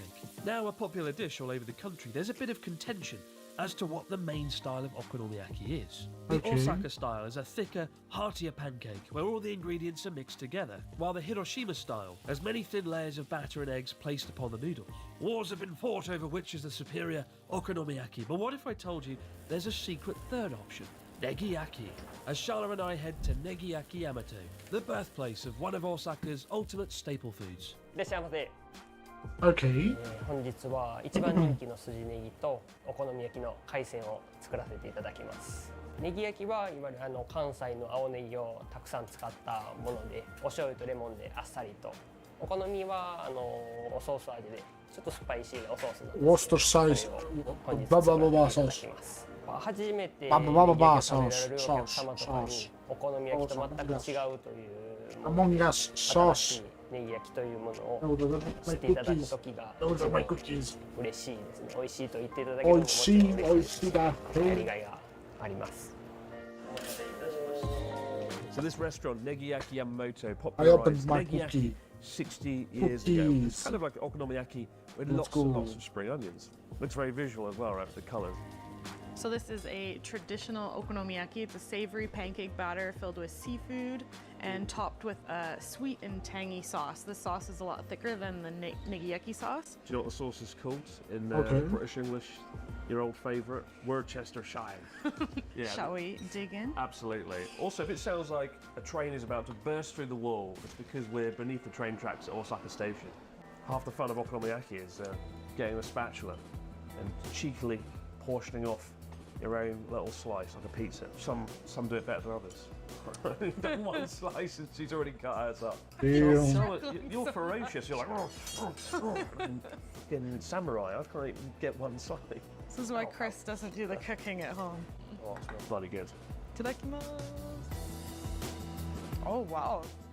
Mmm. Oh yeah. That's really flavorful. The flavors of the dashi are really strong. It's so crispy, the outer shell of the okonomiyaki. And you've got the sort of green onions, right? Really satisfying, refreshing taste. The sweetness of the sauce on top, and that lemon, of course, and nice, chewy, juicy bits of beef sliced in there. There's quite a few differences between Osaka and Hiroshima style. I will say I do prefer Hiroshima style okonomiyaki slightly more because I like the way they layer it up, like they build up the pancake, whereas Osaka style it's all sort of mixed together and the batter's placed down on the grill. Both bloody brilliant, and negiyaki for the first time today. I mean, these pancakes alone taste completely different, right? The thing about okonomiyaki is you get so much bang for your buck, right? This is about 1,300 yen, like $10, and it's like a whole meal in a pancake. And once you've eaten it, I promise you, you won't need to eat again for a very long time. But it's a very commonly eaten dish, right? It's very casual. What I like about okonomiyaki, it's not like a revered luxury dish. Anybody can come in off the street, grab themselves a hearty lunch or dinner, stuff themselves with pancakes and go home feeling fulfilled and with a big smile on their face. In some restaurants, you cook it yourself. In this one, they cooked it for us, but in some places, they'll give you a big bowl of batter and you stir it up and fry it up in front of yourself. Unless you're a good cook like Charlotte, I wouldn't do that. Again, it just ends up with batter all over people's faces when I do it. Fucking bashing the pancake with a hammer. Bloody love okonomiyaki. If you're in Osaka, check it out. Under the shadow of the smiling negi onions on the wall. They're so cute. As we say goodbye to Charlotte and the laughing green onions, we move on to a Japanese dish that may just be the guiltiest pleasure of them all. Really? Oh. You mean your guiltiest pleasure? Pleasure. Tricks. Ironically, though now considered iconic in Japanese cuisine, tempura was first brought to Japan by the Portuguese in the 16th century. Blah blah blah, I want my shimak. Blah blah blah, and a bucket of tempura. The trick to good tempura lies in the light crispy batter, a delicate coating that's neither too oily nor too heavy, prepared using an ice-cold batter that's not over-mixed or over-fried. A process Chef Uchi knows all too well, as we begin the special omakase course at Tempura Ginza no Nodera, one of the highest-rated tempura restaurants in all of Tokyo. When you walk into a tempura restaurant though, the smell is overpowering, that wonderful sweet fried smell.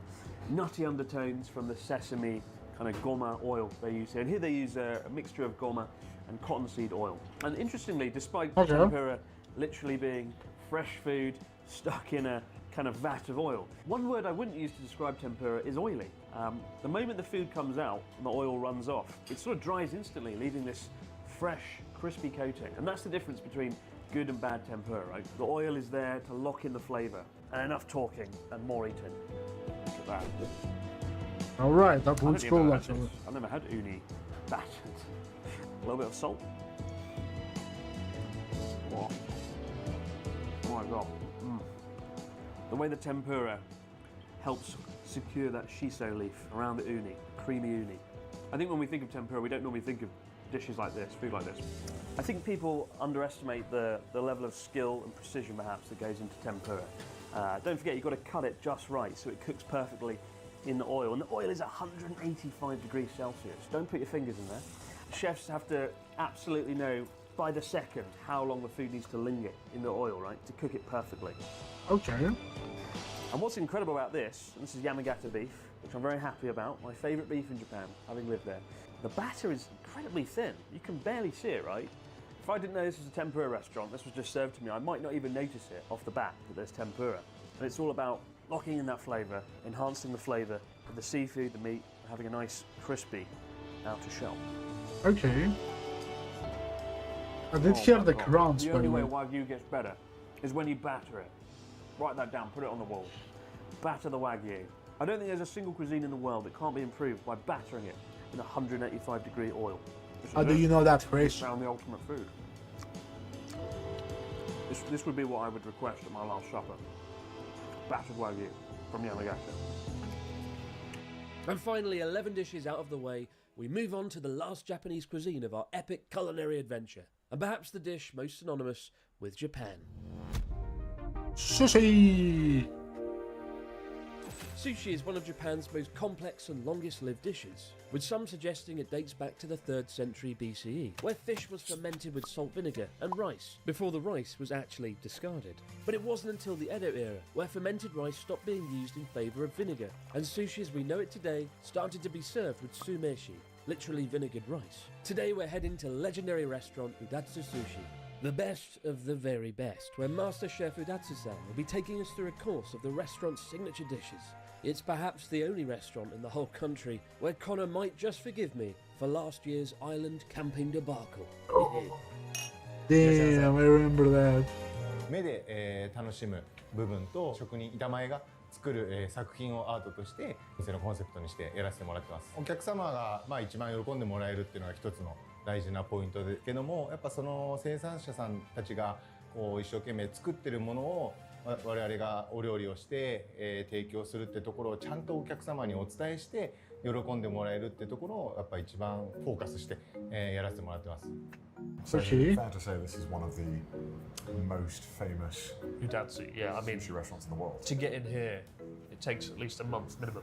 The reservation Being list. friends with Chris. We can make it happen. I asked to film here, they told me, sorry. Not for a man of your caliber. When you've met the Emperor, opens doors, mate. Wow. しめ鯖のハーブ巻きです。 It's like art, you can't eat that. It's too perfect. Look at it. I love mackerel. It's so like meaty and tender. Yeah. Oh. That is phenomenal. I've never had mackerel taste that good in my life. No, that's why you're here. Normally when you get mackerel in Japan, I feel like it's one of the cheaper fishes and it's normally, I don't know, kind of like flaky. It falls apart really easily, but that one's so smooth. That was like so perfectly crafted. It felt like nothing was going to make that unfold. Of sushi. Whoa, what is that? Okay. Enshrouded in mist. 続いて大トロの燻製ですね。大トロ、マグロを、お米の藁で炙って藁の香りしっかりつけて、お塩とわさびで味整えて、最後ちょっとこう燻製をイメージして、じゃあアップルウッドです。リンゴの木の煙入ってるんで、蓋開けて香り楽しんでから召し上がってください。Oh my god. I probably shouldn't have inhaled it that close. It's just pure smoke. That is the single most beautiful piece of fish I've ever seen in my life. You've ruined me. I can't go back to You not can't, you sushi. It's so good you can't even speak. Sushi. Wow, my god. Otoro is like, usually you have it, wherever you have it, it tastes the same. It's got that beautiful buttery richness, but by smoking it, it's given it such a nice character. I feel like I need to like stand outside and have a cigarette to just contemplate how good that was. I feel like I just had a cigarette when I inhaled all the smoke. That is the single best piece of otoro I've ever tasted. That was definitely the best Otoro I've ever had. Jesus. アナゴの白焼きとアナゴの骨で出汁を取ったジュレ。それとあとこれも梶谷さんのハーブになります。Anago's one. Looks like a small cream. Real in English. Yes. I'm scared. What if I can never have this again? I can tell it's all amazing. The vinaigrette jelly. Oh yeah, baby. I really am. This friendship finally paid off. Yeah, this is what it's all about. I toiled, I waited for this. You have the clean flavor of the eel mixed with, I mean, and it's nicely grilled as well. And the vinaigrette is so refreshing. Made up for the island debacle now, haven't I? You can torture me for a day if I get this every time. Deal. That's a deal, that's a deal. Time for the next video idea I've got planned. Bungee jump into a bucket of knives experience. Oh, great. Is that a local culture somewhere? It's just a weeknight in Wales, isn't it? Oh my god. Come on, man. Like a weeknight in Wales, our evening only gets better as Udatsu-san continues to serve up masterfully crafted nigiri with the neta or topping of sea bass, ebi shrimp, and even fatty otoro tuna, stone grilled right before our very eyes.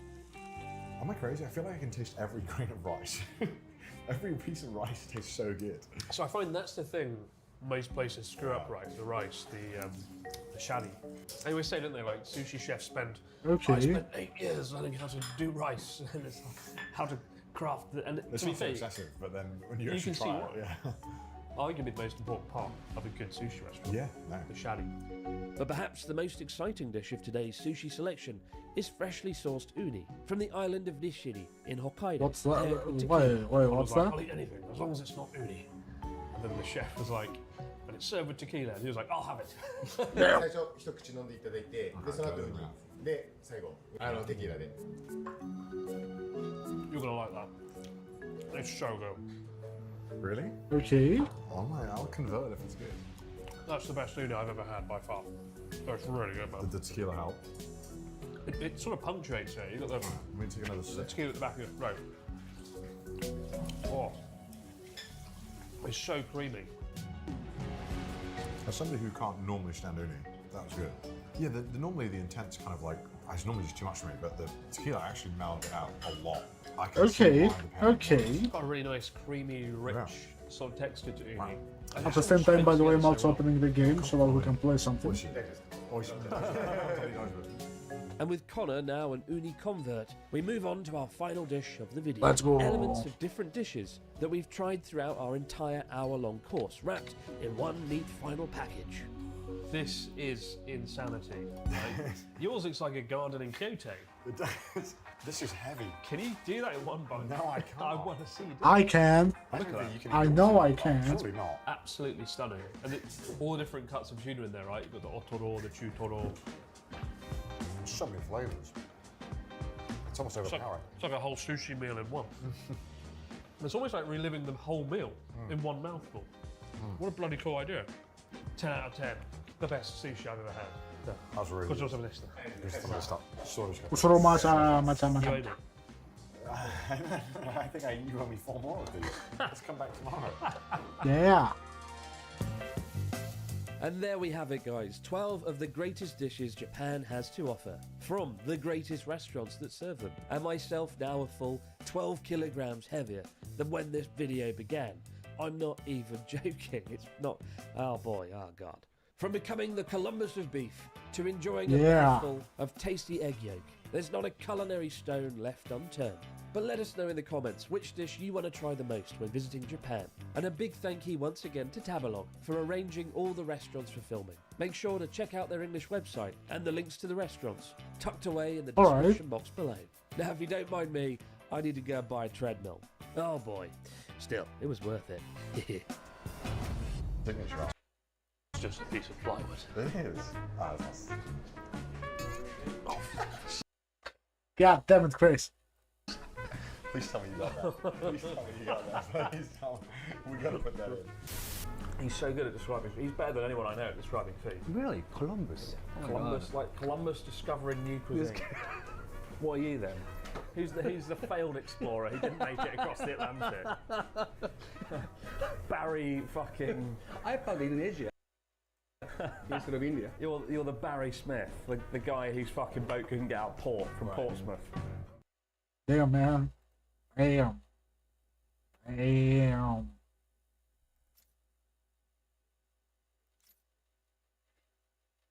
Like, I cannot really explain it, to be honest. Okay. I cannot really explain it as much, but like, damn. I mean, hey. Not bad.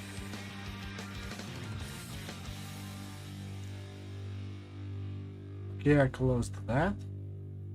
Let's go right there. In the game already.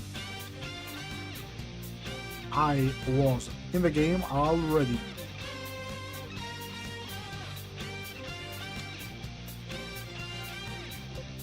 So starting off, I guess I'm late. Why not? But before that, before I play a league, I'm gonna play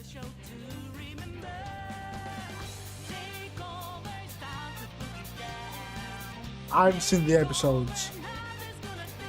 Enter. Take me and I want to do it.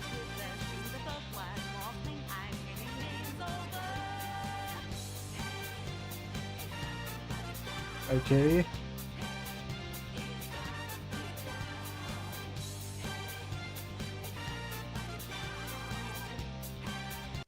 I mean, to be honest, I don't think I really need music.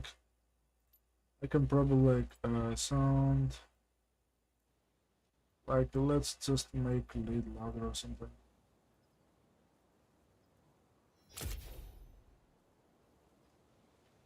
I can do this without music. Okay, this is gonna take a bit to load, so I mean, really, whatever. It's gonna take like a hot second, but nothing too much. I believe, at least. I hopium with copium. And hopium with copium. In general, there is a lot of copium involved. Come on, monkey. Move forward. Okay, so let's see, what do we have? Okay, so killing sprees. This is the 15th mission. I am doing this right now, just waiting, because I want the skin for sins. And those are everything for now. Alright. By the way, I found something funny, right?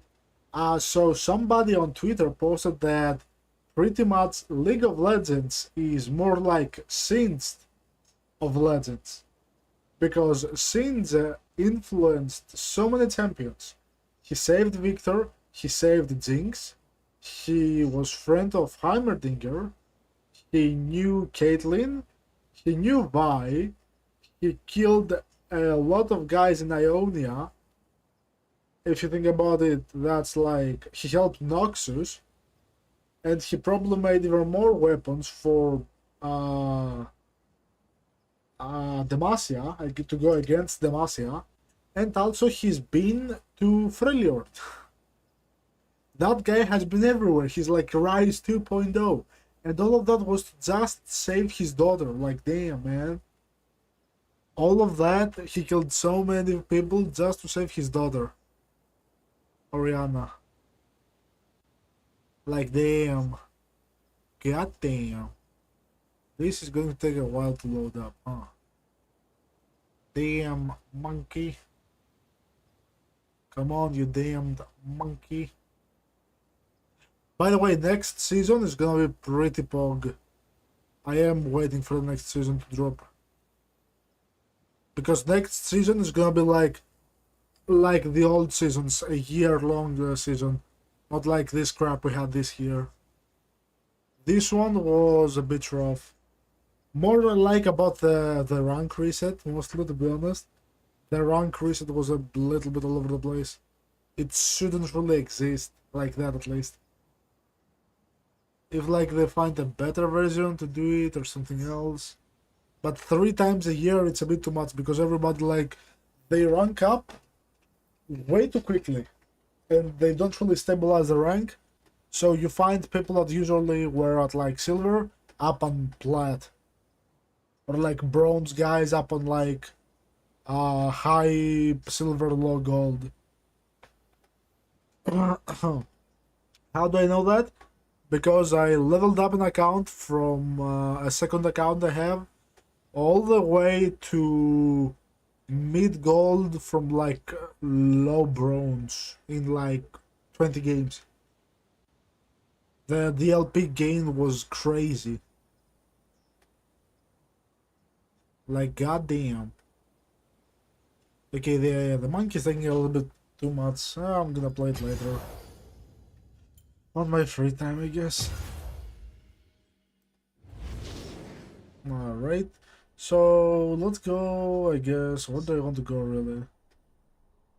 I want to play some mid lane. Let's put top in mid lane. I don't really want to play any other lane, at least right now. Maybe an ADC, but maybe. And that's a pretty big maybe. Also not right now. That's for sure.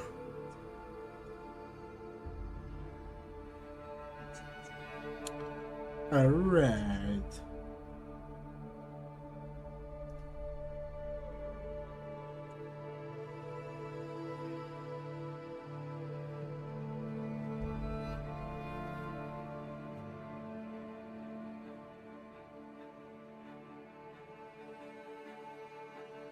Well,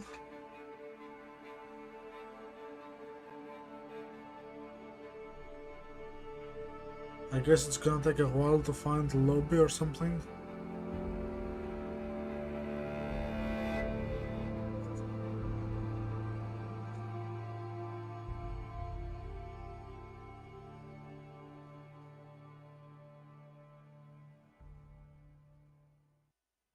Well...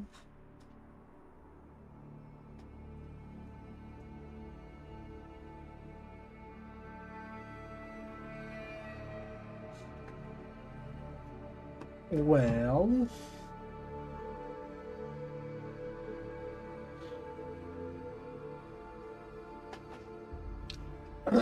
It's taking a bit to find the lobby. Also, I should probably change it from just chatting to League of Legends. League of Legends. Yep, that's more like it.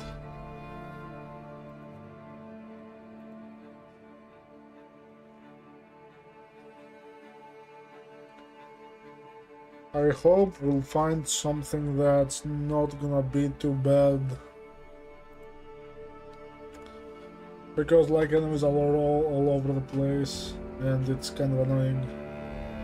Sometimes you get good enemies, sometimes you get bad enemies, sometimes you get no enemies really. Like goddamn.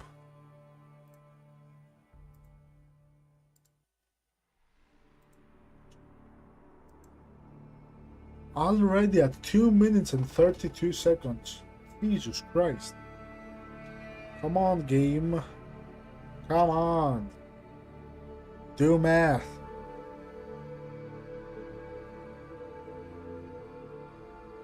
Game, I want to play the game.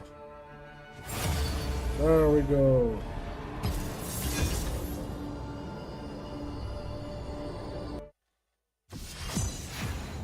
And I'm first picking top lane.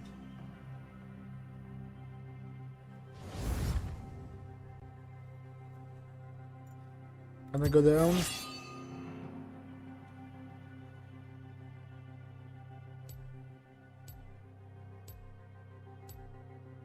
Guys.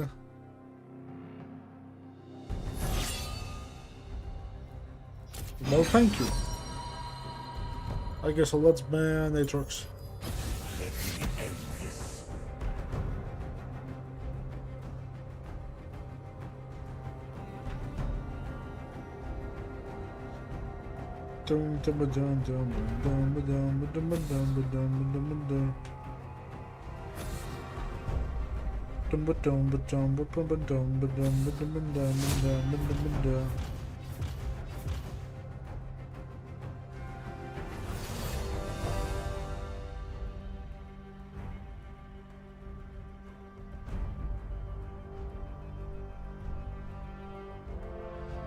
Okay.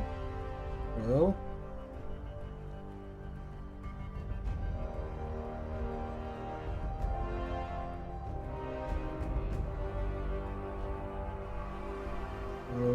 Alright.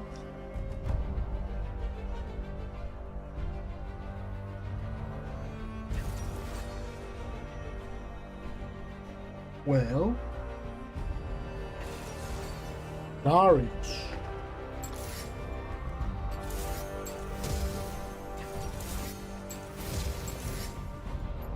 Darius, you see. I mean, to be honest, there are a couple of champions I could try. There are a couple of choices right here.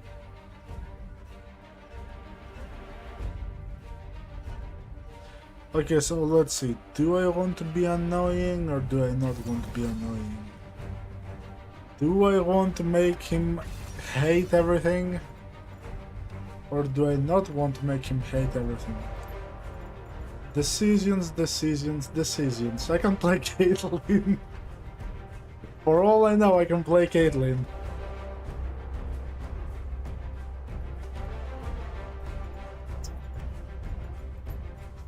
Interesting, interesting, interesting, interesting. Very interesting indeed. Well, Mr. Darius, how are you gonna play the ADC with the most range in the game? Interesting, interesting, interesting. Interesting, to say the least. I am going. I am actually going. I don't care. Okay, of course, fuck that. And... well... I am gonna be hitting him a lot.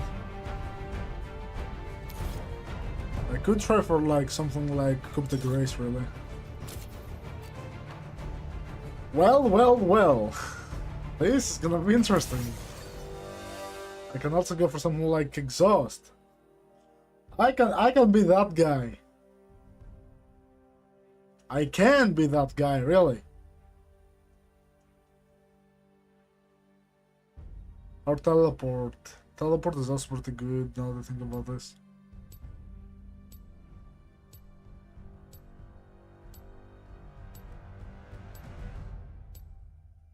You know what? Ignite seems like a good option. Why not? Why not, really? Why not?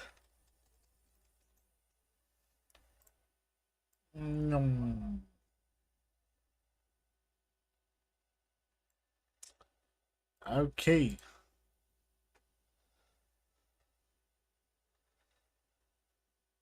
SSG Zoya. Okay, so you have a pretty good team to go against. We are a full-on squishy team.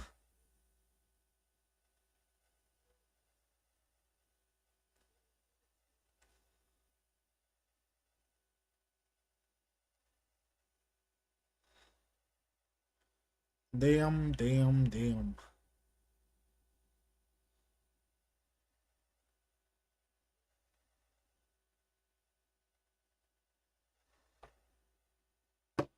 Okay, wait a minute. I can make the game a bit louder, to be honest. Okay, I maxed it, so it should be okay now. Alright, let's see.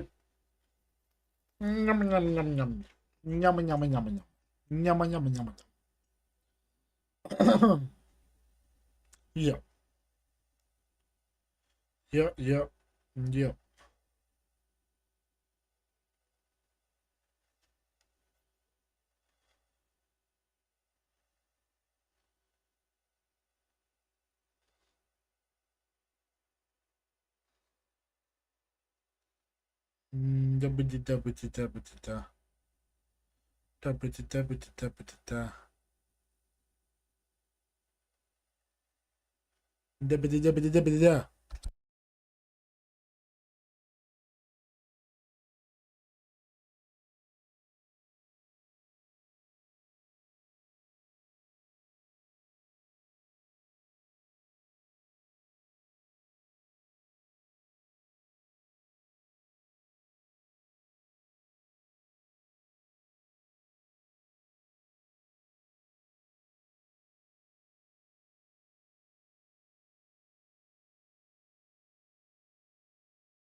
It's easy to overlook the rust beneath the gilding, but I never miss it to tame. Welcome to Summoner's Rift.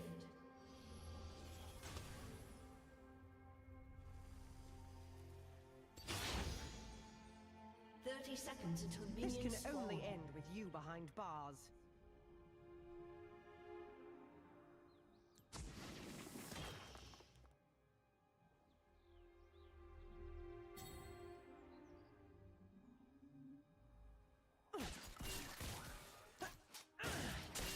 I'm not here to serve.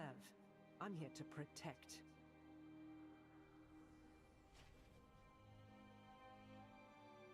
Minions have spawned.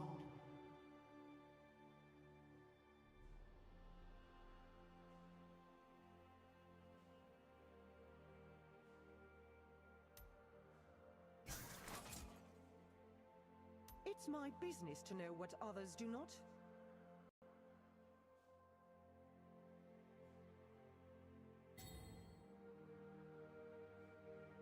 First blood.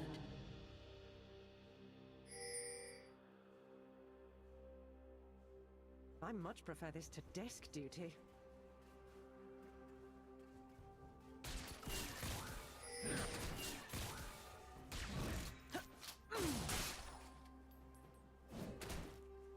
As expected. I'll have this finished before tea time.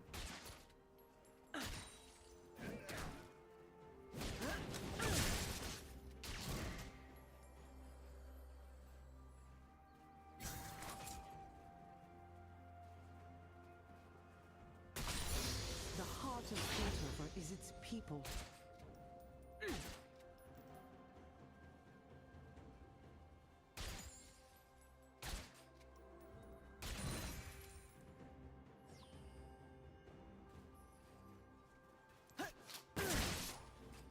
A true professional is always aware of her surroundings.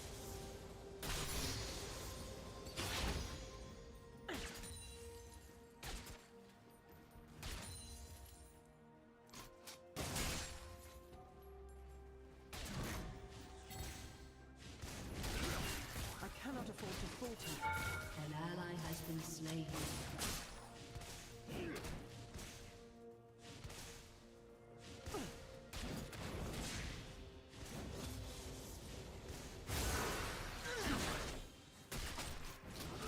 Someone call for a sheriff.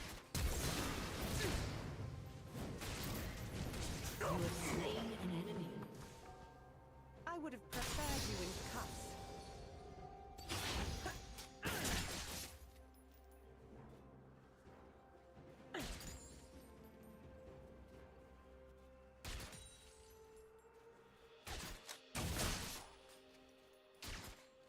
Surrender now!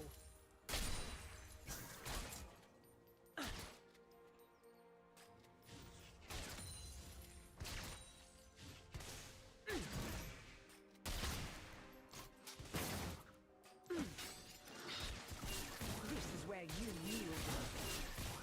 Watch it!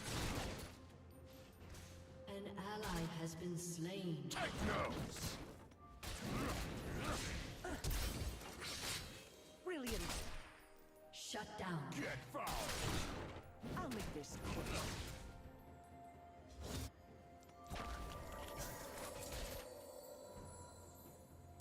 An ally has been slain.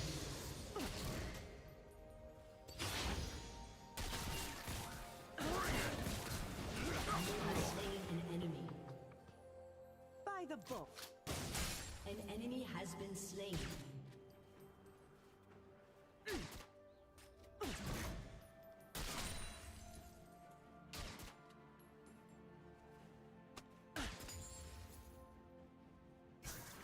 Even the smallest clue can break a case.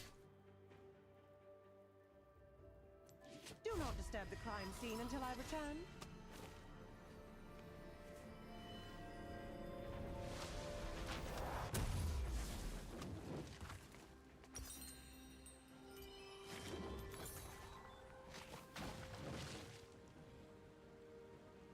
Crime is common, logic is rare.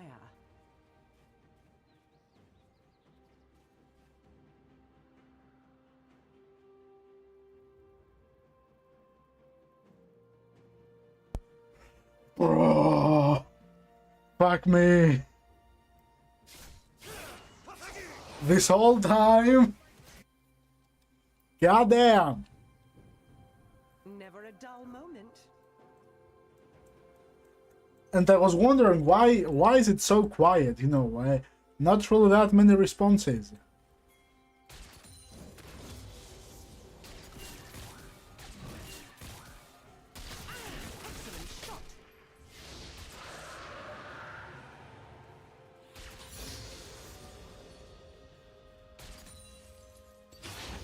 Mind the trap. Shut down. On the trail. Enemy killing spree.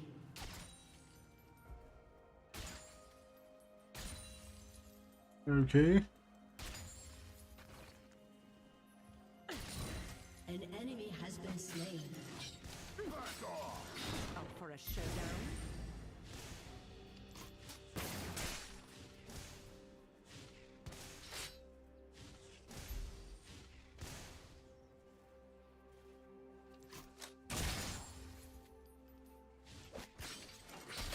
Think again. In my sights. Exemplary. Bye bye, Darius.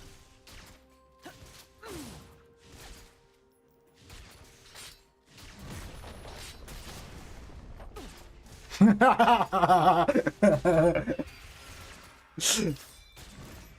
law bends for no one. Over here.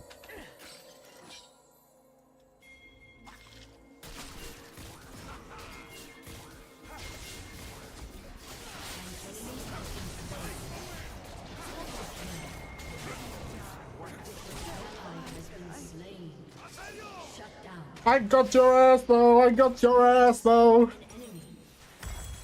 And I got my collector is ready, Darius is mad. I am not Piltover's ally has been slain, people. No one. Okay, damn.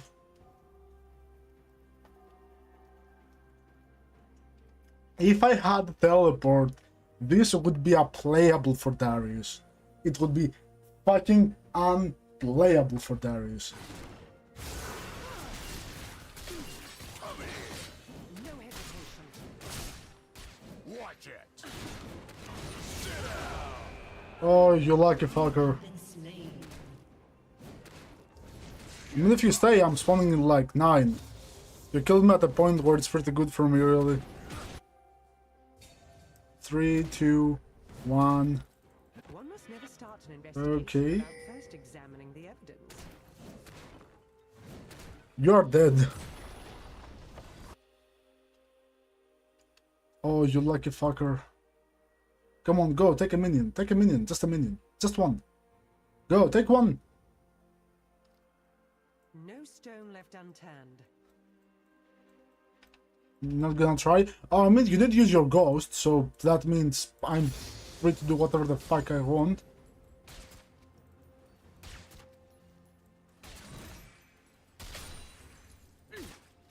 Got them in my sights. I'm free to do whatever the fuck I want for a long time now.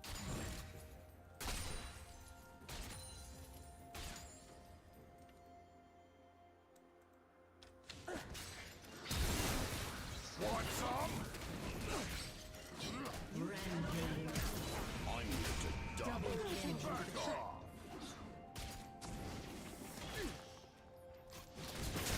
You have slain an enemy. So, Damn. come to this. Sucks to suck. Dominating. An enemy has been slain. And you used your flash. Damn, Darius. Boom. Headshot.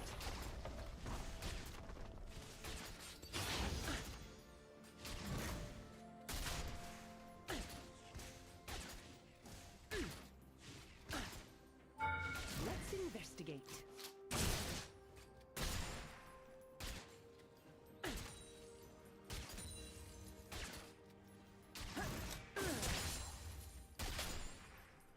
Okay, come on, take the plate. I lost the plate. Let's do this by the book. Okay. While I'm gone, won't you? Where are you, Darius? Not gonna try to tease me anymore, huh?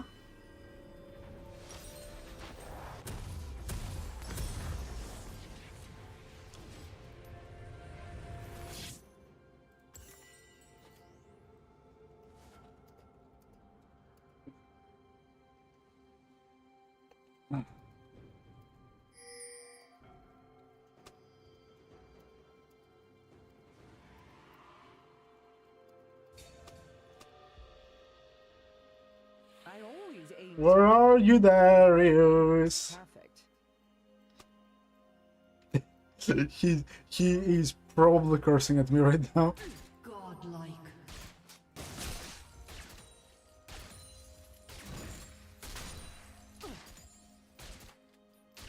Stay out of my way. I am going, nothing to worry about, really.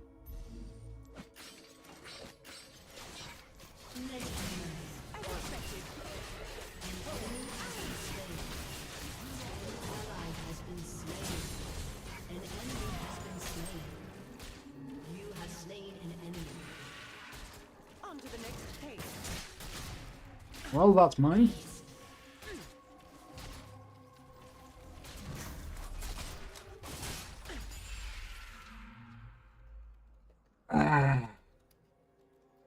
Trap diff, not gonna lie. Your team has destroyed a turret.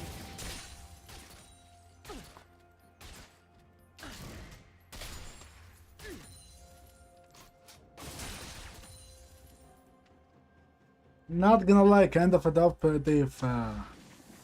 Kind of a top diff. I like being a dick.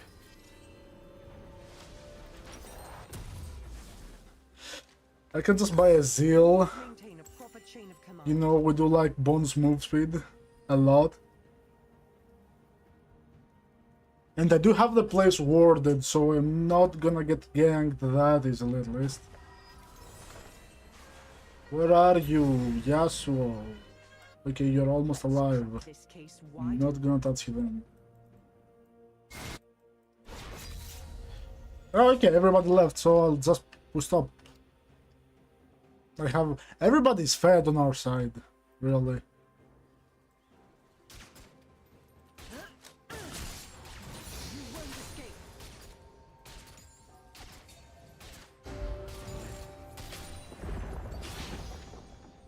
Okay, guess I'll just take all your top towers.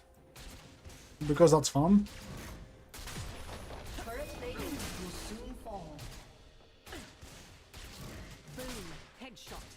Okay, tower down, really?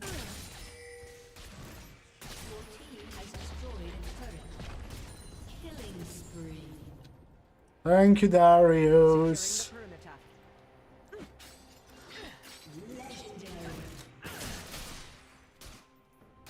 An ally has been slain. 1, 2, 3, 4, 5, 6, 7, 8, 9, 10, 11, 12, 13, 14, 15, 16, 17, 18, 19 hits. Double kill.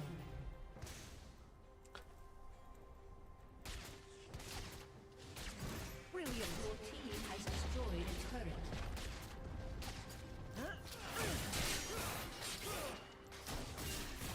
Me miss? Not by a long shot.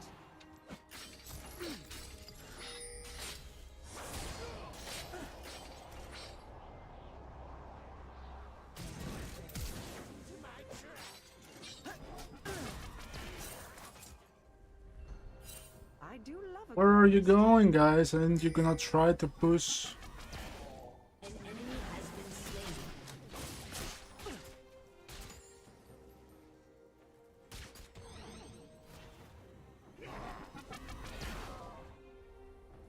Fancy a treat?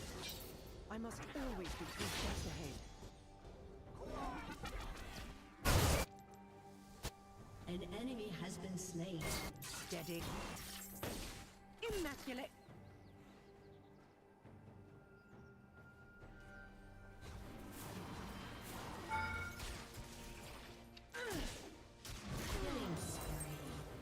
Damn, Darius. Guilty as charged.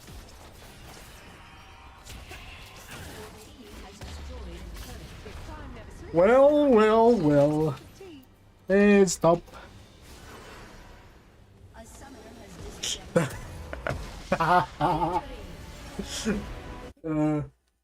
I was such an asshole. I was the biggest asshole in this game. Okay, let's on Viego, Azir, Zaya.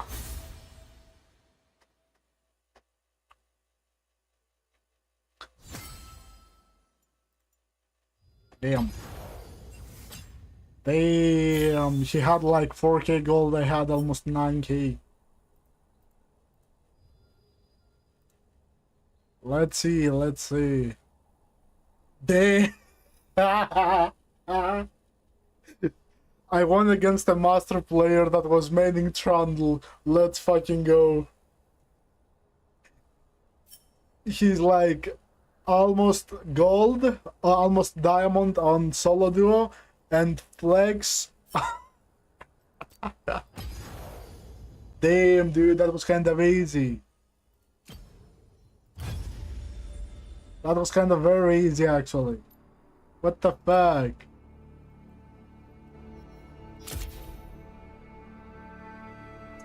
Damn, dude, you were kinda bad, man.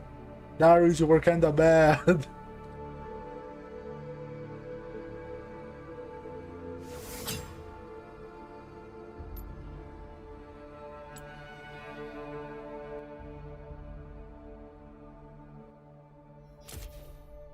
I mean, to be honest, I was being an ass with Caitlyn top. I did win him, against him at least very, very easily. Like, goddamn.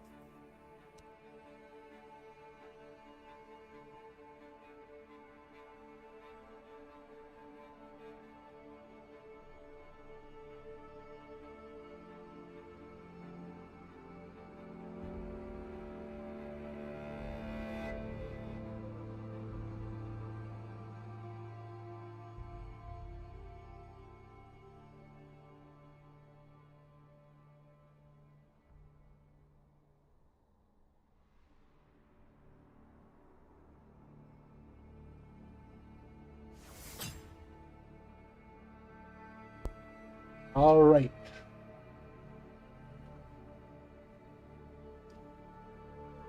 I mean, hey, it could go worse, but it's not going that bad, to be honest.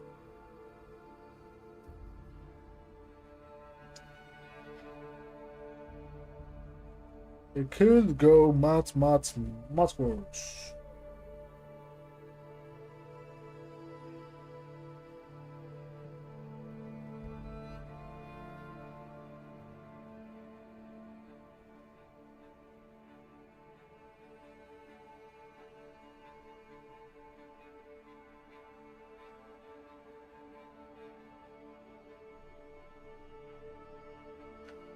All right, too.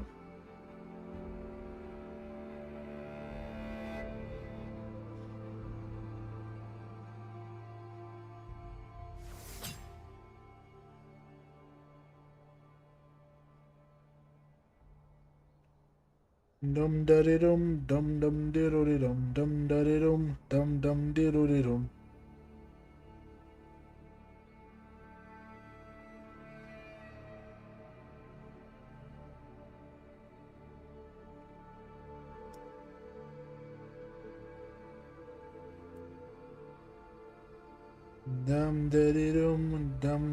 dum diddly dum.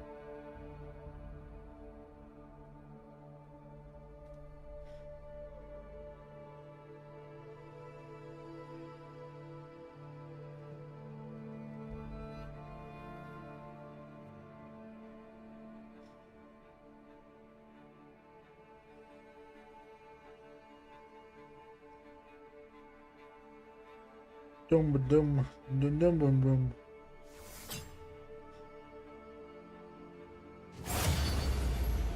All right.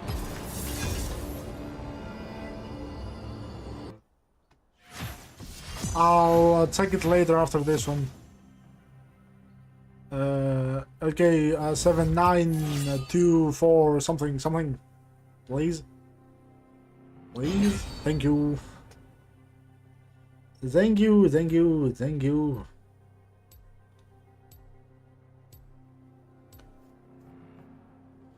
Okay, yet again, screw that guy. Screw that guy. Okay.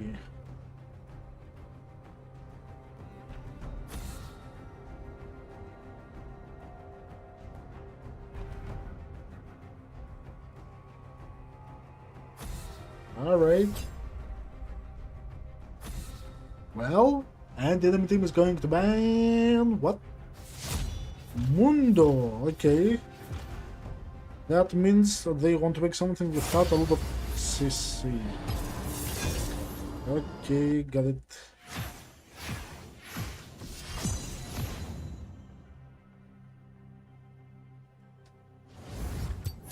Well, would you give me that?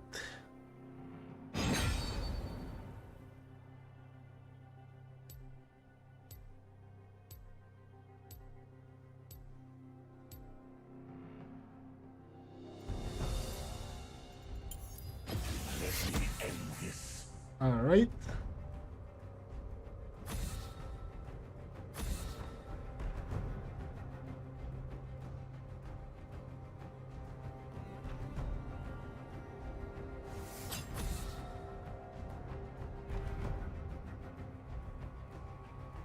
Okay.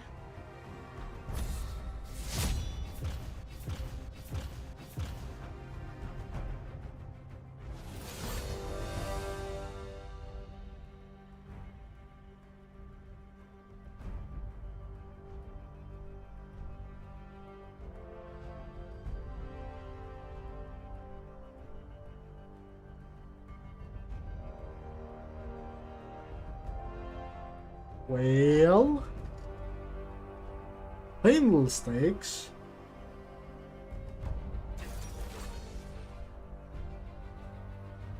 Oh, I haven't updated them. You're right. Wait, I can do that real quick while we wait. I did like an update. I think check out the schedule. I think what I wrote. Tweet schedule. I think you can check that, right? I forgot to do like everything for the rest of the guys. Like I can see everything, but not anyone else. Yeah. Okay. Yeah. Yeah. Edit category.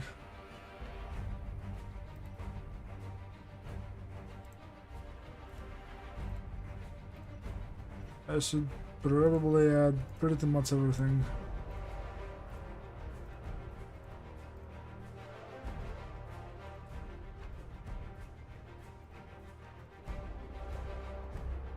Just in case.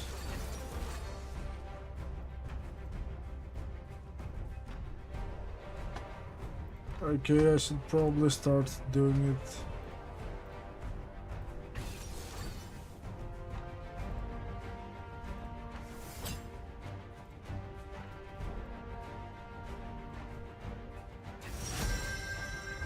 That's queen top.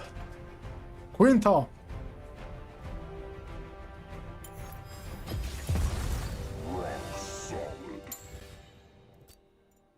That's what you get.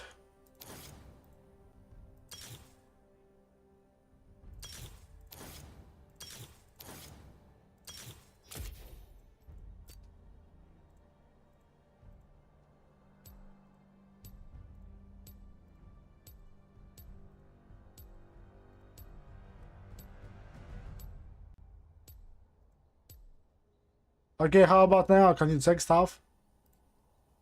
Check real quick. One of the things was not working, so I had to make something new. And like, I had to change everything.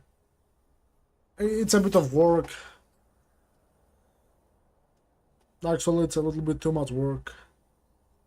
Really.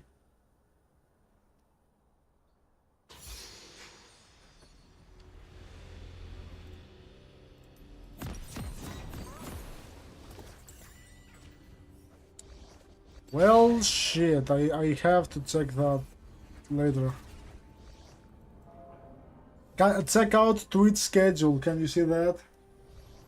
Check out Twitch schedule, you should be able to see that at least. Welcome to Summoner's Rift.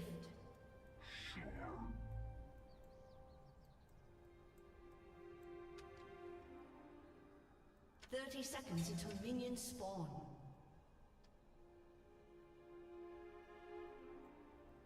Tell me if you're able to see it. Nope? Okay.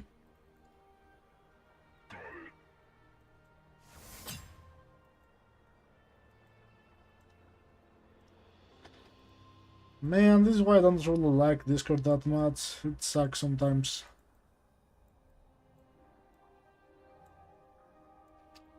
Minions have spawned. Okay, wait. So you should be like this. Okay. Okay, yeah, something's wrong. I'm gonna fix that later. Okay. I'm exactly what Malphite said. Going.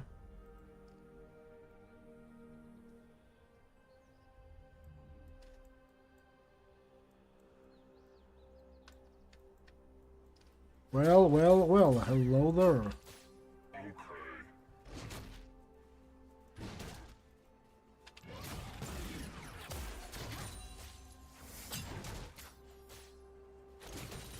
Okay.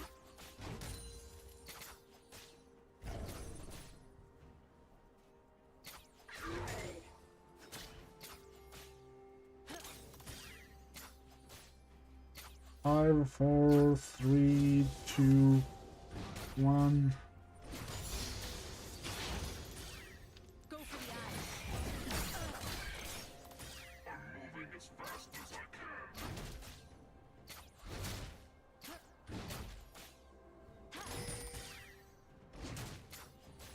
Bam. 3, 2, 1.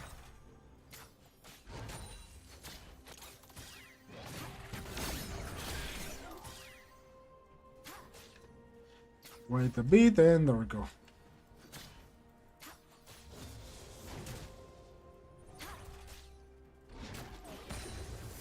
I got both minions with that. An ally has been slain. Really? One more?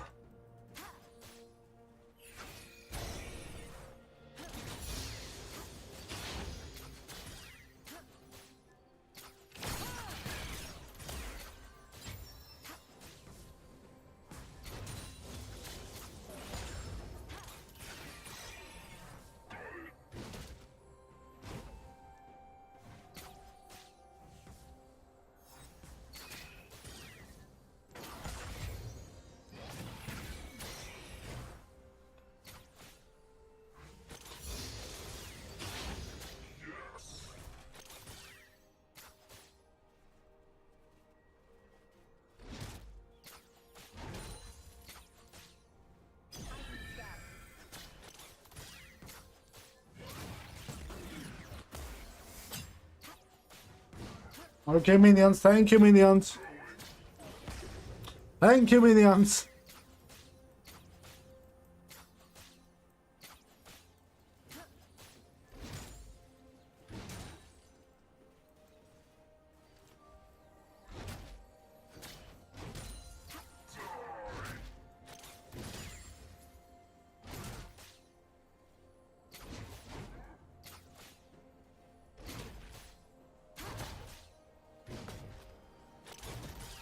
An enemy has been slain. An ally has been slain. What do you see up there? Bam.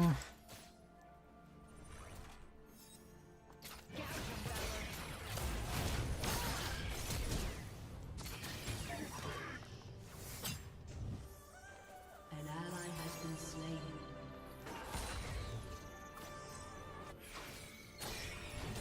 Oh my god, the timing on that.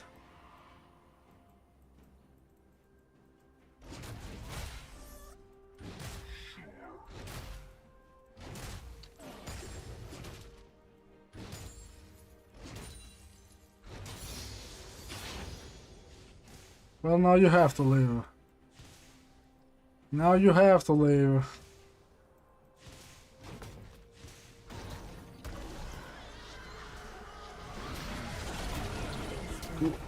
I can't leave. Hello. Hello. Your goddamn laner is top lane.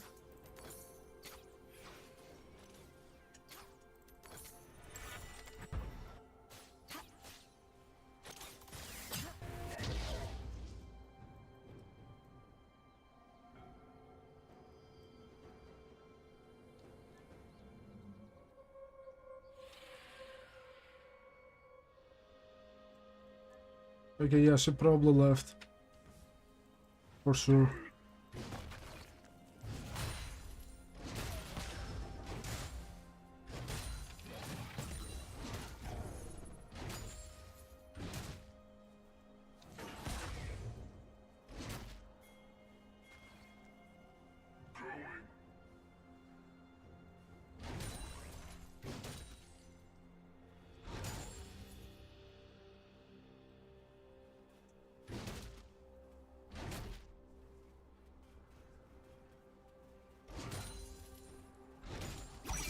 Enemy rampage.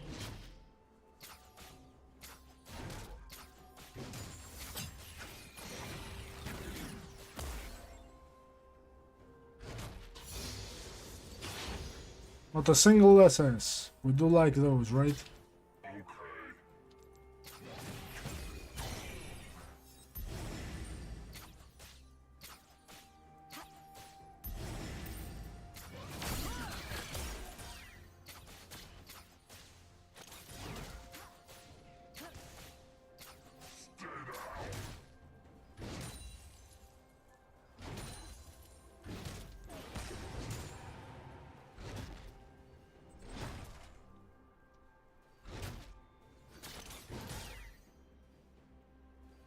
Go for the eyes.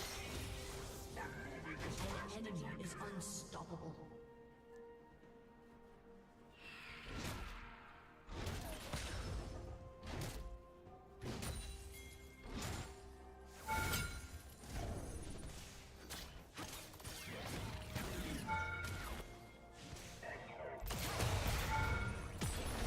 An enemy has been slain.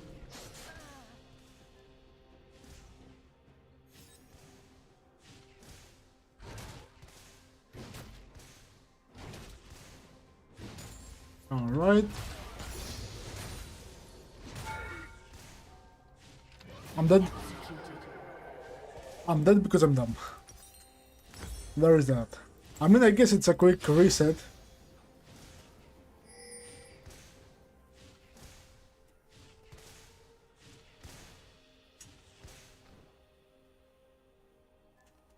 Okay, my Q leg does 300 damage. Let's go.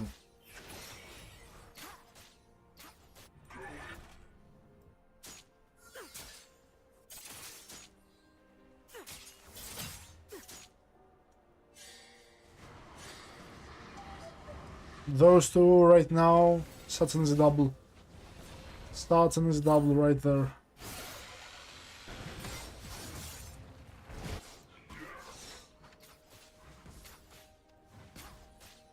Killing spree.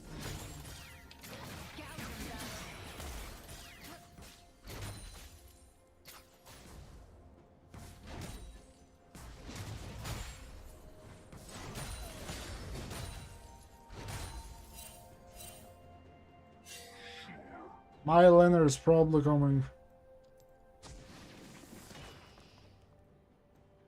Quite possibly.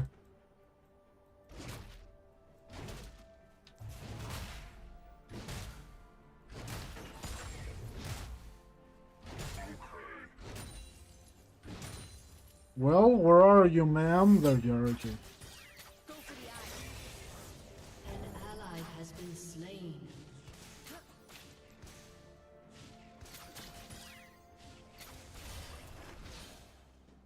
Moving as fast as I can.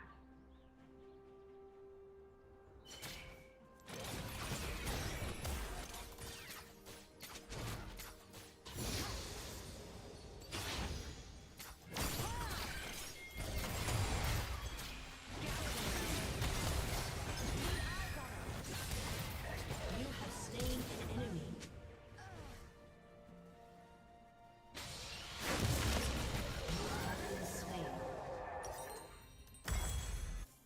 Okay, I do have my malignants.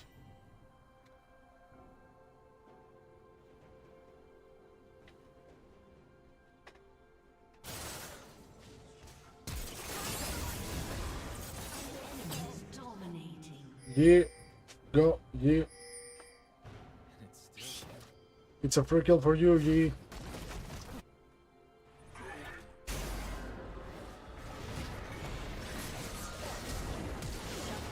There we go.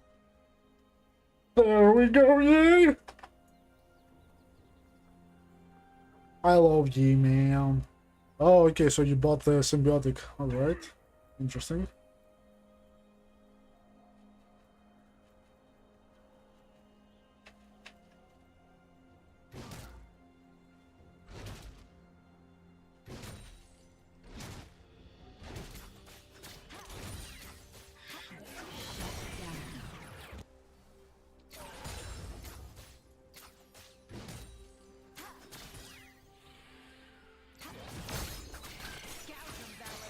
Haha, you missed.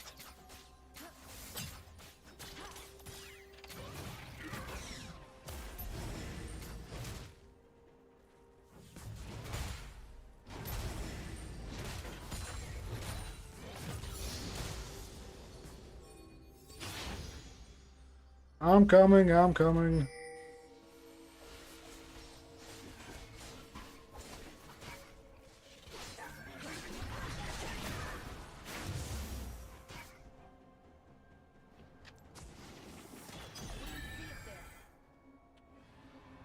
Oh, goddamn.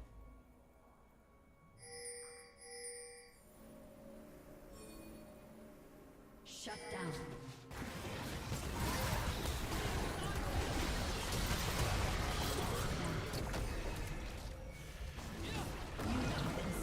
Well, I did get the kill, so there's that.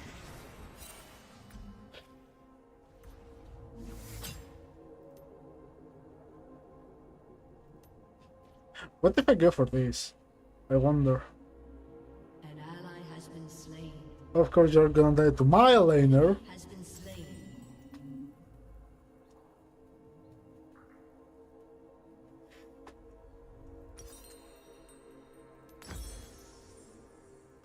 Enemy rampage. Enemy double kill.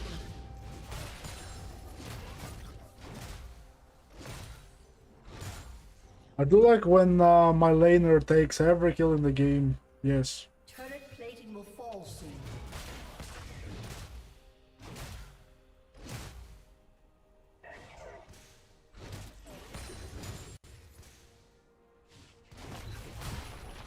Bam, bam, bam.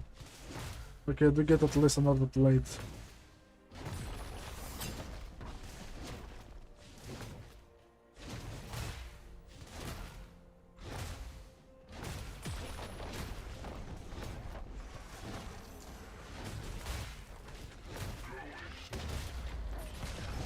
Your team has destroyed a turret. An ally has been slain. Okay. Well, I don't really see my... I talked, I think, a little bit too quickly, I guess. Enemy double kill.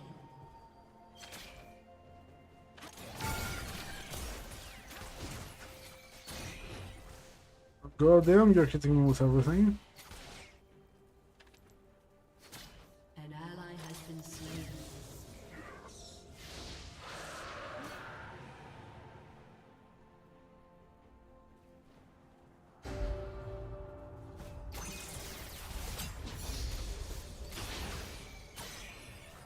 Really?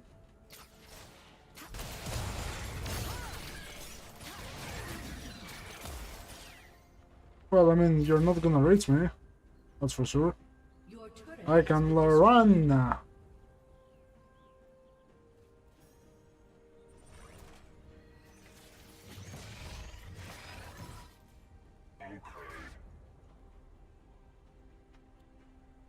No flash on her, by the way.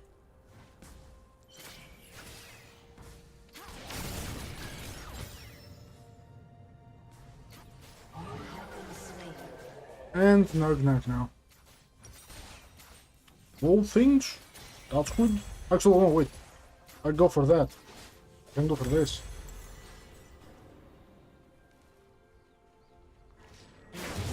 There we go. There we go, you piece of crap. Your team has destroyed a turret.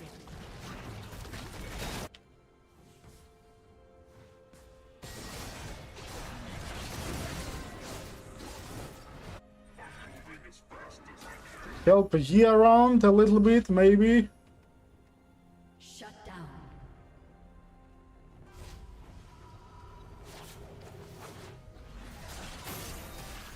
An enemy has been slain.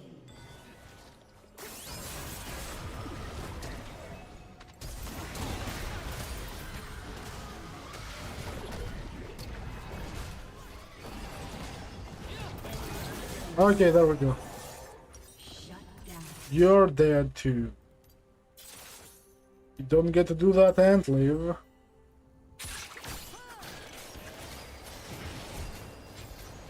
ally has been slain. Enemy double kill. Why haven't you reset it, Akali? What the fuck?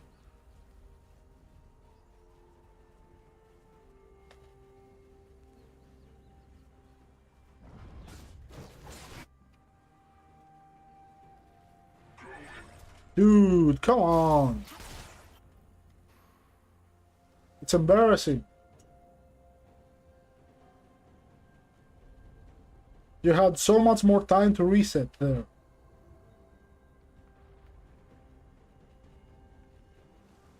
You won't be able to kill Yi.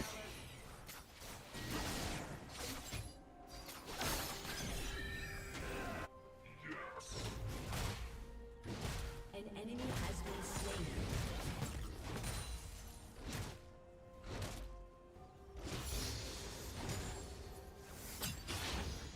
Have I died stupid deaths? Yes, a lot. But I am also doing stupid damage.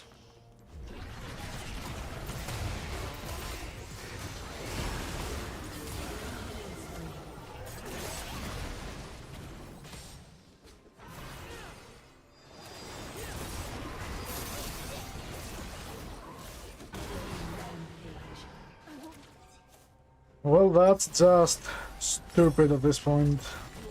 Has destroyed a turret. At least they're getting towers, so there's that. What?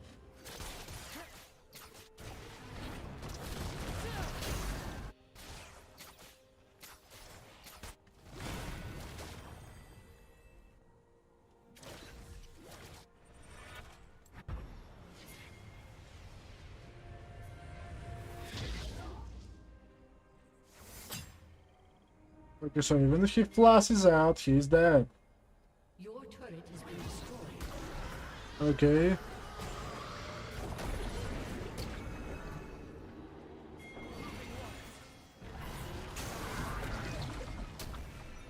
God damn.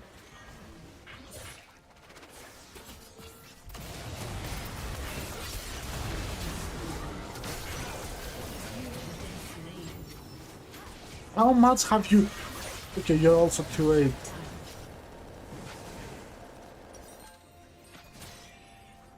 She's way too fed, man. Jesus Christ.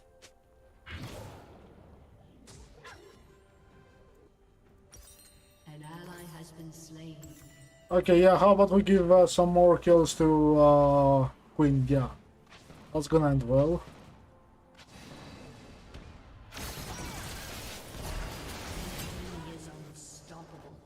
I mean, I guess that works. Akali's dying by fucking minions, man! Your turret has been destroyed. You weren't even fighting anyone there. He just died to minions. Where's he? Oh, there's he. 5, 4, 4, 3, 2, 1.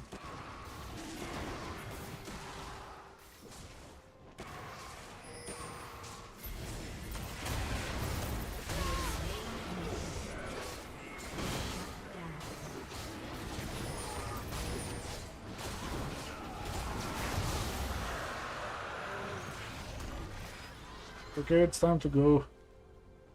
Yep. Alright, let's go.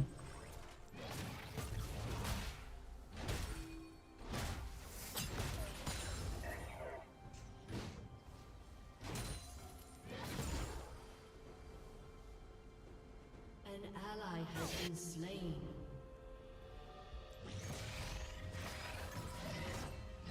Am I dead? Let's see.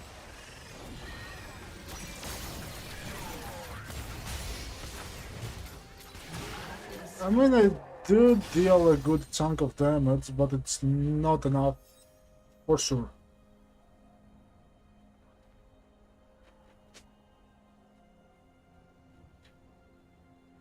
I guess I can go Ludin's companion, really. Or maybe just Rabadon's, straight up.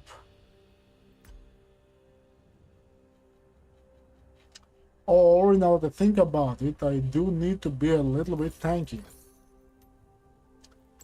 I buy 15 armor, suddenly I have 67. Wait, okay, so, wait. An ally has been slain. Okay, so wait, possibly again 22 from the... Okay. Killing spree.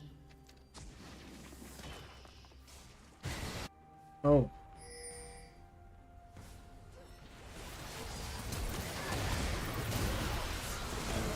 Oh, well, shit. Oh, shit. I kind of missed.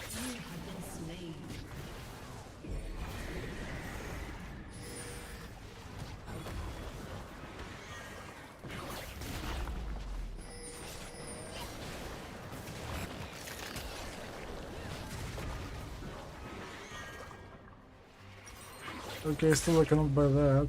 Yeah. Okay, so technically I gain...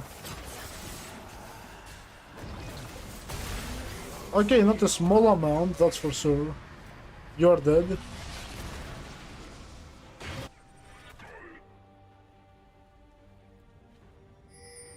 Okay, we do need to farm, by the way. Fellas. Shut down. Enemy double kill. 5, 3, 2, 1.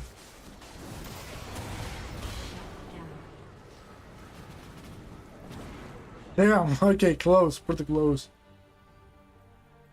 An enemy has been slain. Okay, I mean, to be honest, that's worth it, really.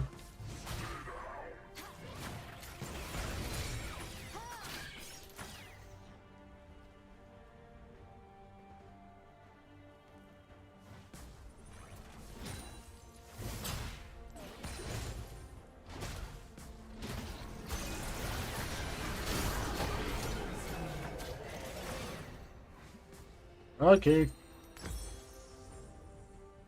Let's see if you can kill me now with that.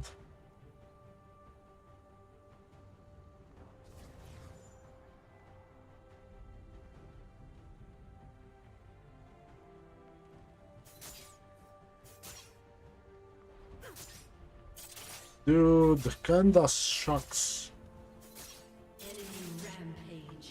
I can't even I have a better KDA than you. And they have 411.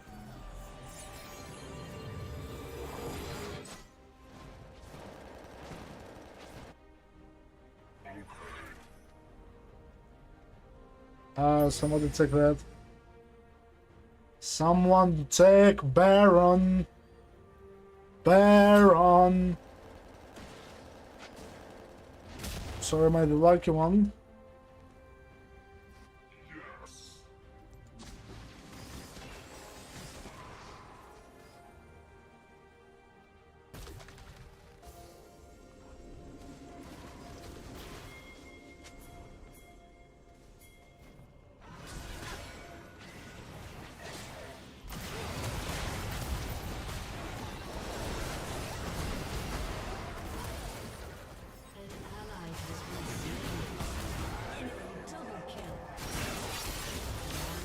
Use your ultimate!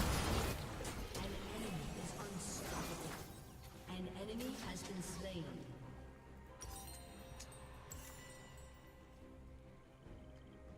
Akali, why are you never with?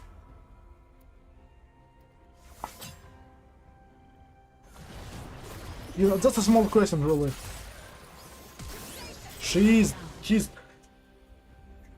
You didn't have to place Flaster, you didn't have to place Frostler.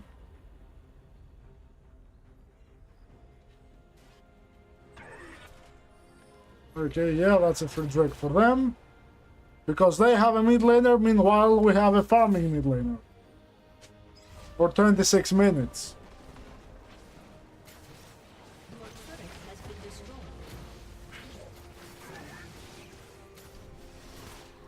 Enemy killing spree. There we go. For fuck's sake.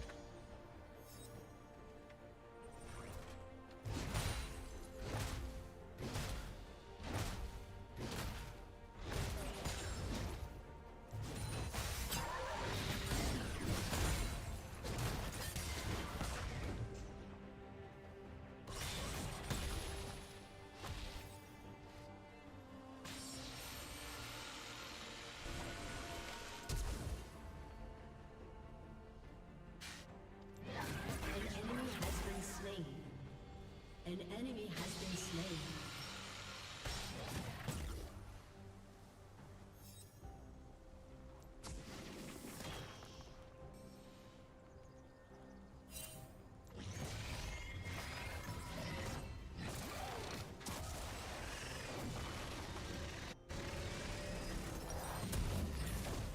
Oh my god, finally.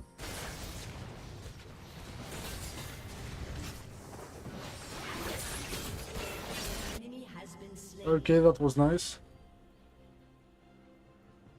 Somehow you survived, Akali. We still haven't broken the tier 1, really. Okay then, it's time to break it.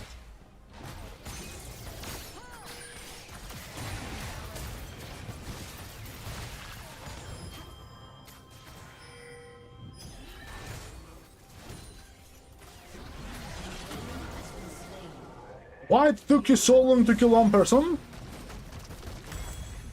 But one person didn't even have HP.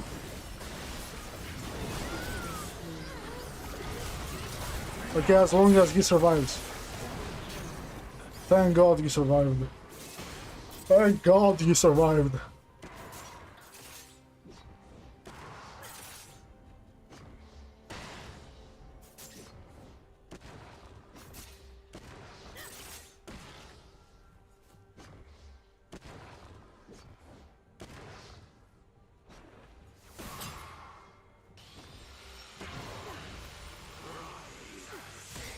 Goddamn.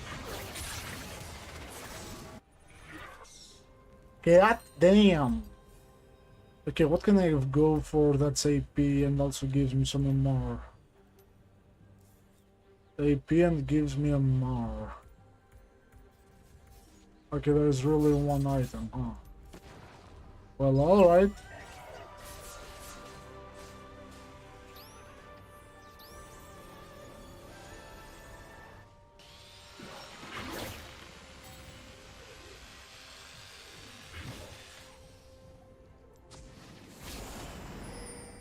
Let's go there.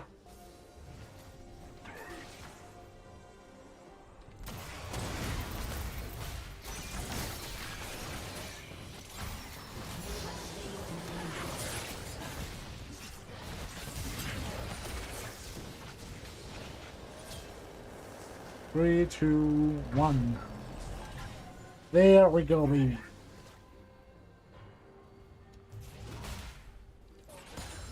There we go. Yes. I do like this. I do like this a lot. I do like this very much. I do like this a lot. Blah blah blah blah blah blah blah. Blom, blom, blom. Fuck. Hop, hop. Mole foot, mole foot, mole foot, mole foot, mole foot, mole foot, mole foot, mole foot, mole foot, mole foot, mole foot. I am so mechanically gifted, man.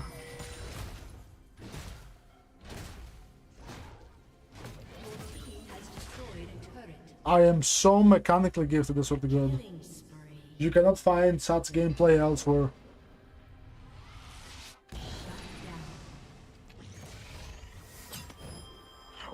What the fuck?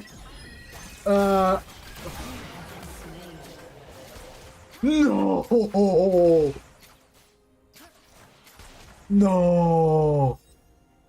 No! I suck.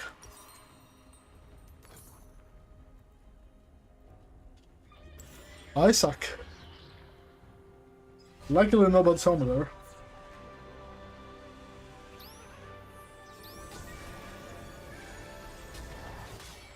Oh, wait.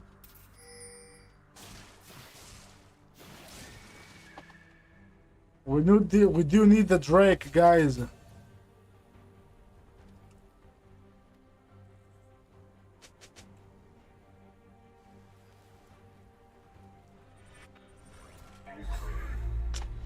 Well, we needed the Drake, not anymore.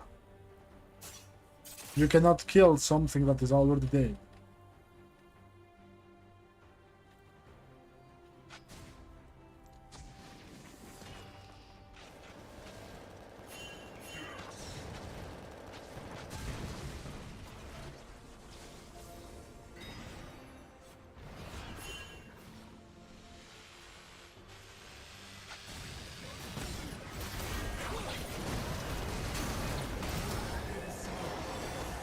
Yeah. If I had Zonias there, man.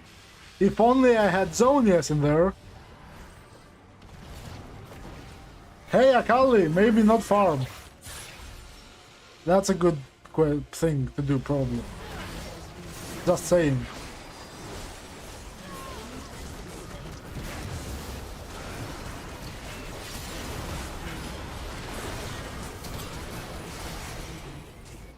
Your turret has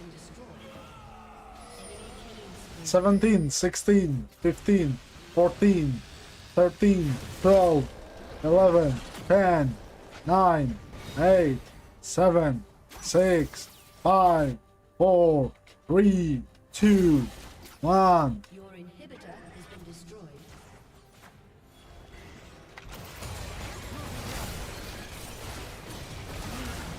I'm pressing 1!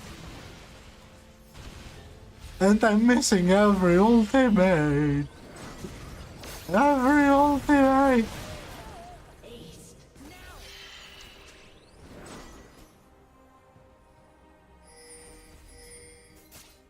I have the Malphite curse. Also, I need some more. I got like most of the damage that was magic damage. Like goddamn. Like goddamn.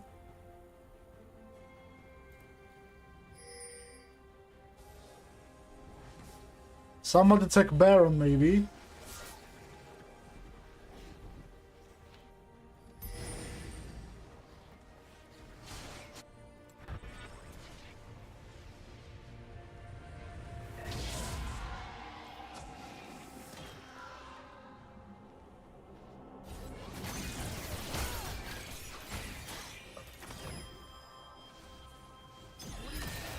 Ally has been slain.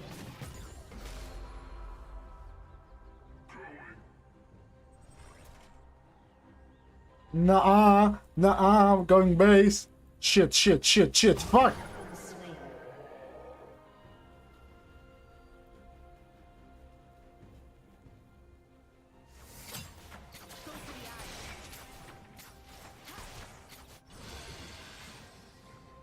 I have 17 deaths. Your turret has been destroyed. My goddamn.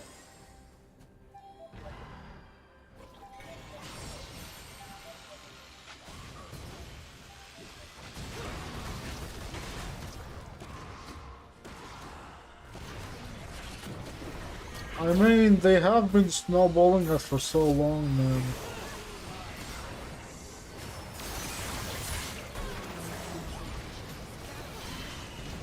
Seven, 6, 5, 4, 5, 4, 3, 2, 1.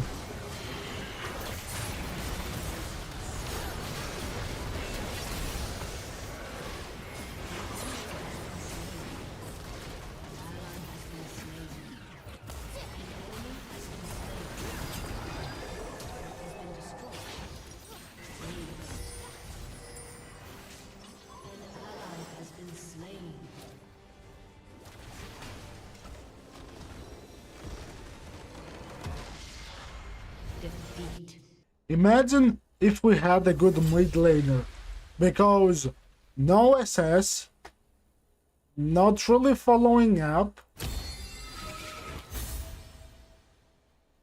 That's relate actually. And also, I do have to say, I played well at the start, very bad late game. Late game, I was dying a lot, but that mid lane should be banned. You cannot be playing mid lane like that.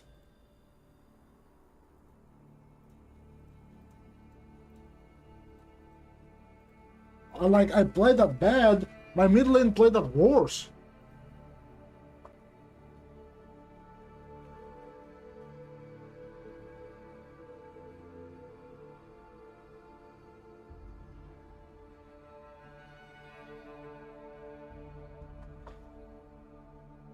I was playing good at the start, but after a bit I wasn't really able to do stuff anymore. And then I just died, and died, and died, and died, and died, and died, and died, and in general died a lot. Like, goddamn, man, goddamn.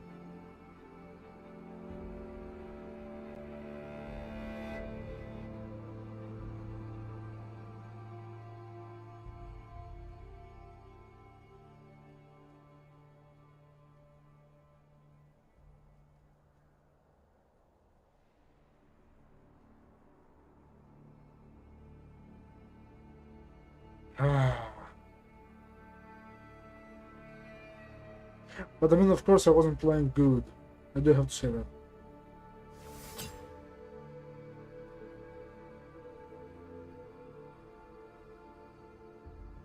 You know, like, I ain't gonna lie.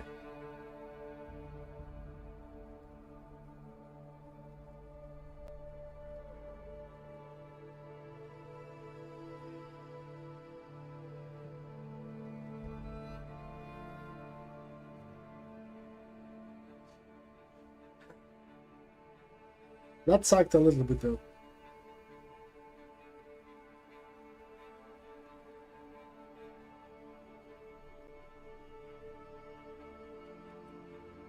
Okay.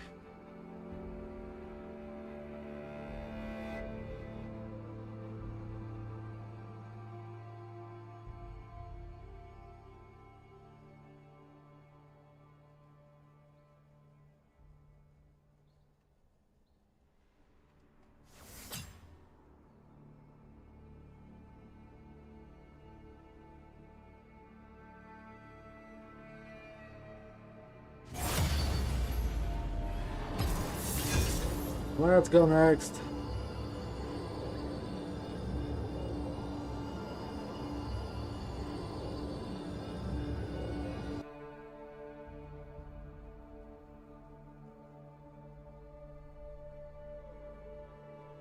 Okay.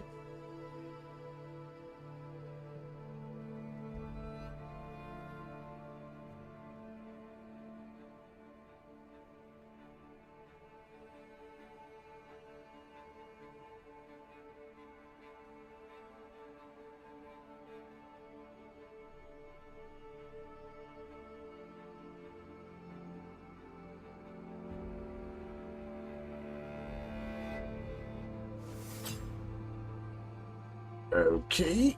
Okay.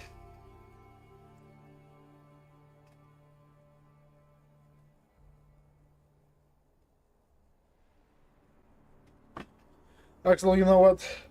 I think I'm gonna leave it here for today. I do not have the willpower for another game. Actually, I do not have the willpower for another fucking game.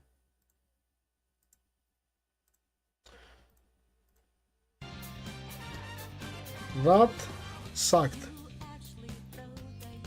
Not like very much, but it's lag actually. It's just lag. Anyway, fellas, I hope you all have a very nice Tuesday. And the next stream is on Thursday, so tomorrow I'm gonna take a day off. I will see you around. I'm gonna go and relax a bit while not dying in leg. Fuck's sake. Anyway, guys, bye-bye. Bye. I don't have a hand, but bye-bye.